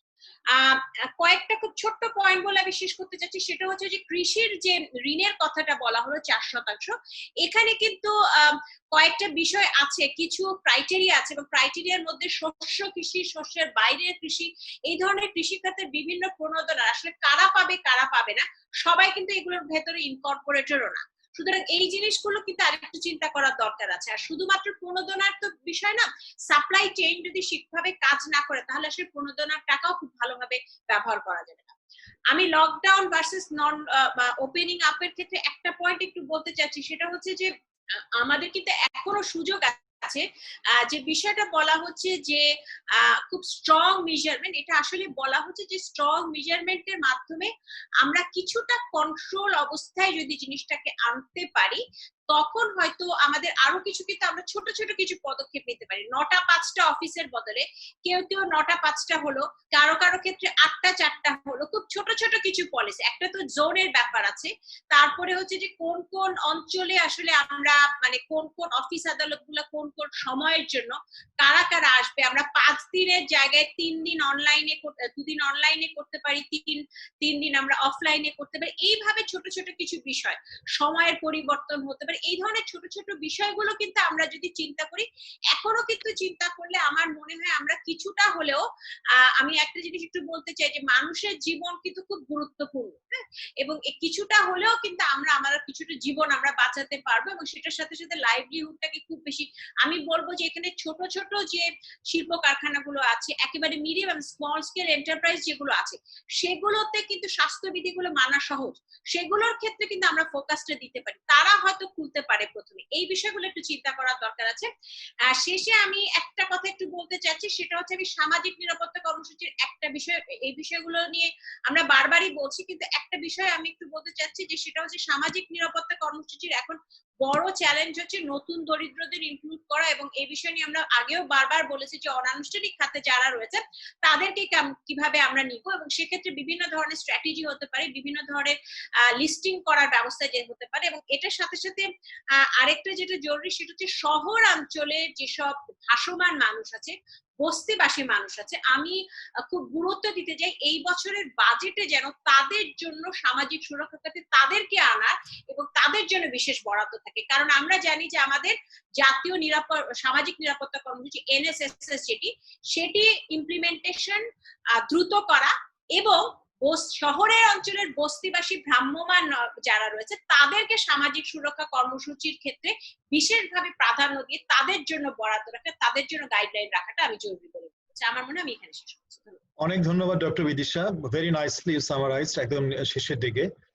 একটা জাস্ট পয়েন্ট আমি একটু অ্যাড করতে চাই ডক্টর বিদিশার থাকে, সেটা হচ্ছে যে আমরা বাজেটে দেখি যে ডক্টর বিদিশা যেটা বলছিলেন যে বিভিন্ন খাতে বরাদ্দ বৃদ্ধি, এবং এই খাতে আমরা চাচ্ছি বিভিন্ন এই কৃষি খাতে বরাদ্দ বৃদ্ধি যাচ্ছে, সোশ্যাল প্রোটেকশনের খাতে আমরা বস্তিবাসীর জন্য, আমরা ভালনারেবল পপুলেশন নানাভাবে, কিন্তু এগুলো আসলে বরাদ্দ যদি সরকার ঘোষণা করেও থাকে বাজেটে, বাস্তবে খরচ করছে কিনা সেটা কিন্তু খবর পেতে পেতে আমাদের 1.5 থেকে 15 বছর লেগে যায় ওই হিসেব পেতে পেতে। আমরা কি এক ধরনের একটা রিয়েল টাইম একটা ইমপ্লিমেন্টেশনের আমরা আপডেট দাবি করতে পারি কিনা এই ক্রাইসিস টাইমে, যে এই এত হাজার কোটি টাকা অ্যানাউন্স করা হয়েছে, যেটা আমি বলছিলাম এই পয়েন্টটাকে আমি আবার একটু এমফাসাইজ করছি, যে এই মে মাসে, জুন মাসে, জুলাই মাসে নাগাদ এত টাকা এত মানুষকে কভারেজ দেওয়া হয়েছে, এত টাকা ডিসবার্স হয়েছে। এরকম যদি রিয়েল টাইম ইনফরমেশন ফ্লোটা যদি থাকে, তাহলে কিন্তু আমার কাছে মনে হয় যে এই পুরো ব্যবস্থার পুরো একটা ম্যানেজমেন্টের উন্নয়ন ঘটবে, পাশাপাশি পুরো ব্যবস্থার উপরে জনগণের আস্থাটাও বাড়বে। মাহতাবউদ্দিন, ভেরি ফিউ লাস্ট ওয়ার্ডস। স্যার ধন্যবাদ। খুব ব্রিফলি বলতে চাই, প্রথমত সিথি যেই কমেন্টটা নিয়ে এসেছিল, যে জিনিসটা হচ্ছে সেটা হচ্ছে গ্লোবালি আমরা জিনিসটা জানি, এটা সকল মানুষের জন্য সত্যি যে ইন্ডিভিজুয়াল মানুষ শুধু তার ইউটিলিটি ম্যাক্সিমাইজেশনের কথা চিন্তা করে, তার শুধু নিজের ভোগের এবং তার যেই তার ইউটিলিটি সেটা কথা চিন্তা করে, কিন্তু গভর্নমেন্ট তাকে ম্যাক্সিমাইজ করতে হবে পুরো সোসাইটির কথাটা। সুতরাং আমরা পাবলিক পলিসিতে একটা টার্ম ইউজ করি, সেটাকে বলা হচ্ছে প্যাটার্নালিস্টিক পাবলিক পলিসি। এরকম যখন ক্রাইসিস মোমেন্ট তখন প্যাটার্নালিস্টিক পলিসি দরকার, গভর্নমেন্টকে ইম্পোজ করতে হবে ইন্ডিভিজুয়াল উপর যে তুমি মুভমেন্ট করতে পারবে না, তো তোমার উপর এই রেস্ট্রিকশন দেওয়া আছে, যেটা অনেকগুলি কান্ট্রি যেমন শ্রীলঙ্কা খুব নাইসলি ইমপ্লিমেন্ট করেছে। ডক্টর সোমনাথ হাজরা উনি একটা পয়েন্ট রেজ করেছিলেন যে কত পার্সেন্ট হেলথ আমাদের বাজেটে কত পার্সেন্ট হেলথে যাওয়া উচিত। WHO এর একটা গাইডলাইন আছে যেটা প্রেসক্রাইব করে যে at least 5% of our total GDP should be spend after health care. আমাদের বাংলাদেশ হচ্ছে ওয়ান অফ দি, আমাদের যদি অ্যাজ পার্সেন্ট অফ GDP যদি আমরা দেখি, আমরা হেলথ কেয়ারে স্পেন্ড করি সবচেয়ে কম, কিন্তু যদি আমরা যদি দেখি আউট অফ পকেট এক্সপেন্ডিচার, তাহলে বাংলাদেশ হচ্ছে most expensive country in the world in terms of out of pocket expenditure. আর আরেকটা যে জায়গা আমি বলতে চাই সেটা হচ্ছে আমরা যদি এখনো যদি জোনিং বা এই পলিসিগুলি নেই, it won't be too late, কিন্তু আমরা যদি এখন যদি এই পলিসিটা না নেই, it will be very late after 1 or 2 weeks। তখন এই জিনিসটা জোনিং করি আর কারফিউ দেই, এই জিনিসটাকে রেটটাকে নামানো ঠিক সম্ভব হবে না, কারণ 1 লাখে 3% হচ্ছে পার ডে 3000 করে বাড়া। এখন আমাদের এটা আছে হচ্ছে 60,000, 60,000-এর যদি 6% করেও বাড়ে পার ডে 3600 মতো করে বাড়বে আমাদের নাম্বার অফ ইনফেক্টেড পিপল। আরেকটা ব্যাপার যেটা আমি জাস্ট দুটো পয়েন্ট, প্রথম পয়েন্টটা যেটা আমি বলতে চাই সেটা হচ্ছে WHO প্রথম থেকে একটা কথা বলে এসছে, টেস্ট টেস্ট টেস্ট। আমাদের এই জায়গাটা গুরুত্ব দেওয়া উচিত। আমাদের নাম্বার, আমরা যদি in terms of size of population দেখি, বাংলাদেশের টেস্টিং রেট হচ্ছে one of the lowest in the world. শুধুমাত্র ইন্দোনেশিয়ার বোধহয় টেস্টিং রেট হচ্ছে বাংলাদেশের চেয়ে কম। Apart from all other countries has higher testing rate than Bangladesh, মানে ইন টার্মস অফ যদি আমরা পপুলেশনকে কন্ট্রোল করি। সুতরাং আরেকটা আমরা যদি জাস্ট ক্যাম্বোডিয়া, ভিয়েতনাম, সাউথ কোরিয়ার দিকে তাকাই, ভিয়েতনামের মাত্র 375টা হচ্ছে আইডেন্টিফাইড কেস, কিন্তু ভিয়েতনাম কেস হচ্ছে 2,75,000। বাংলাদেশে আইডেন্টিফাইড কেস হচ্ছে প্রায় 50,000। বাংলাদেশের টোটাল টেস্টের পরিমাণ হচ্ছে স্টিল 3,10,000 বা 3,15,000। তো শেষ করতে চাই, শেষে একটা জিনিস বলতে চাই, সেটা হচ্ছে বাংলাদেশে একটা অ্যাডভান্টেজ আছে। ওই পয়েন্ট একটু অ্যাড্রেস করতে পারো যেটা রাফিউল বলেছিল যে ট্রেজারি বন্ড অথবা করোনা বন্ড চালু করার কিছু করা যায় কিনা? শিওর স্যার, ভেরি ব্রিফলি আমি টাচ করবো স্যার। জাস্ট একটা পয়েন্ট একটু বলতে চাই, বাংলাদেশে একটা ইউনিক অ্যাডভান্টেজ আছে যেটা অনেক কান্ট্রি নেই।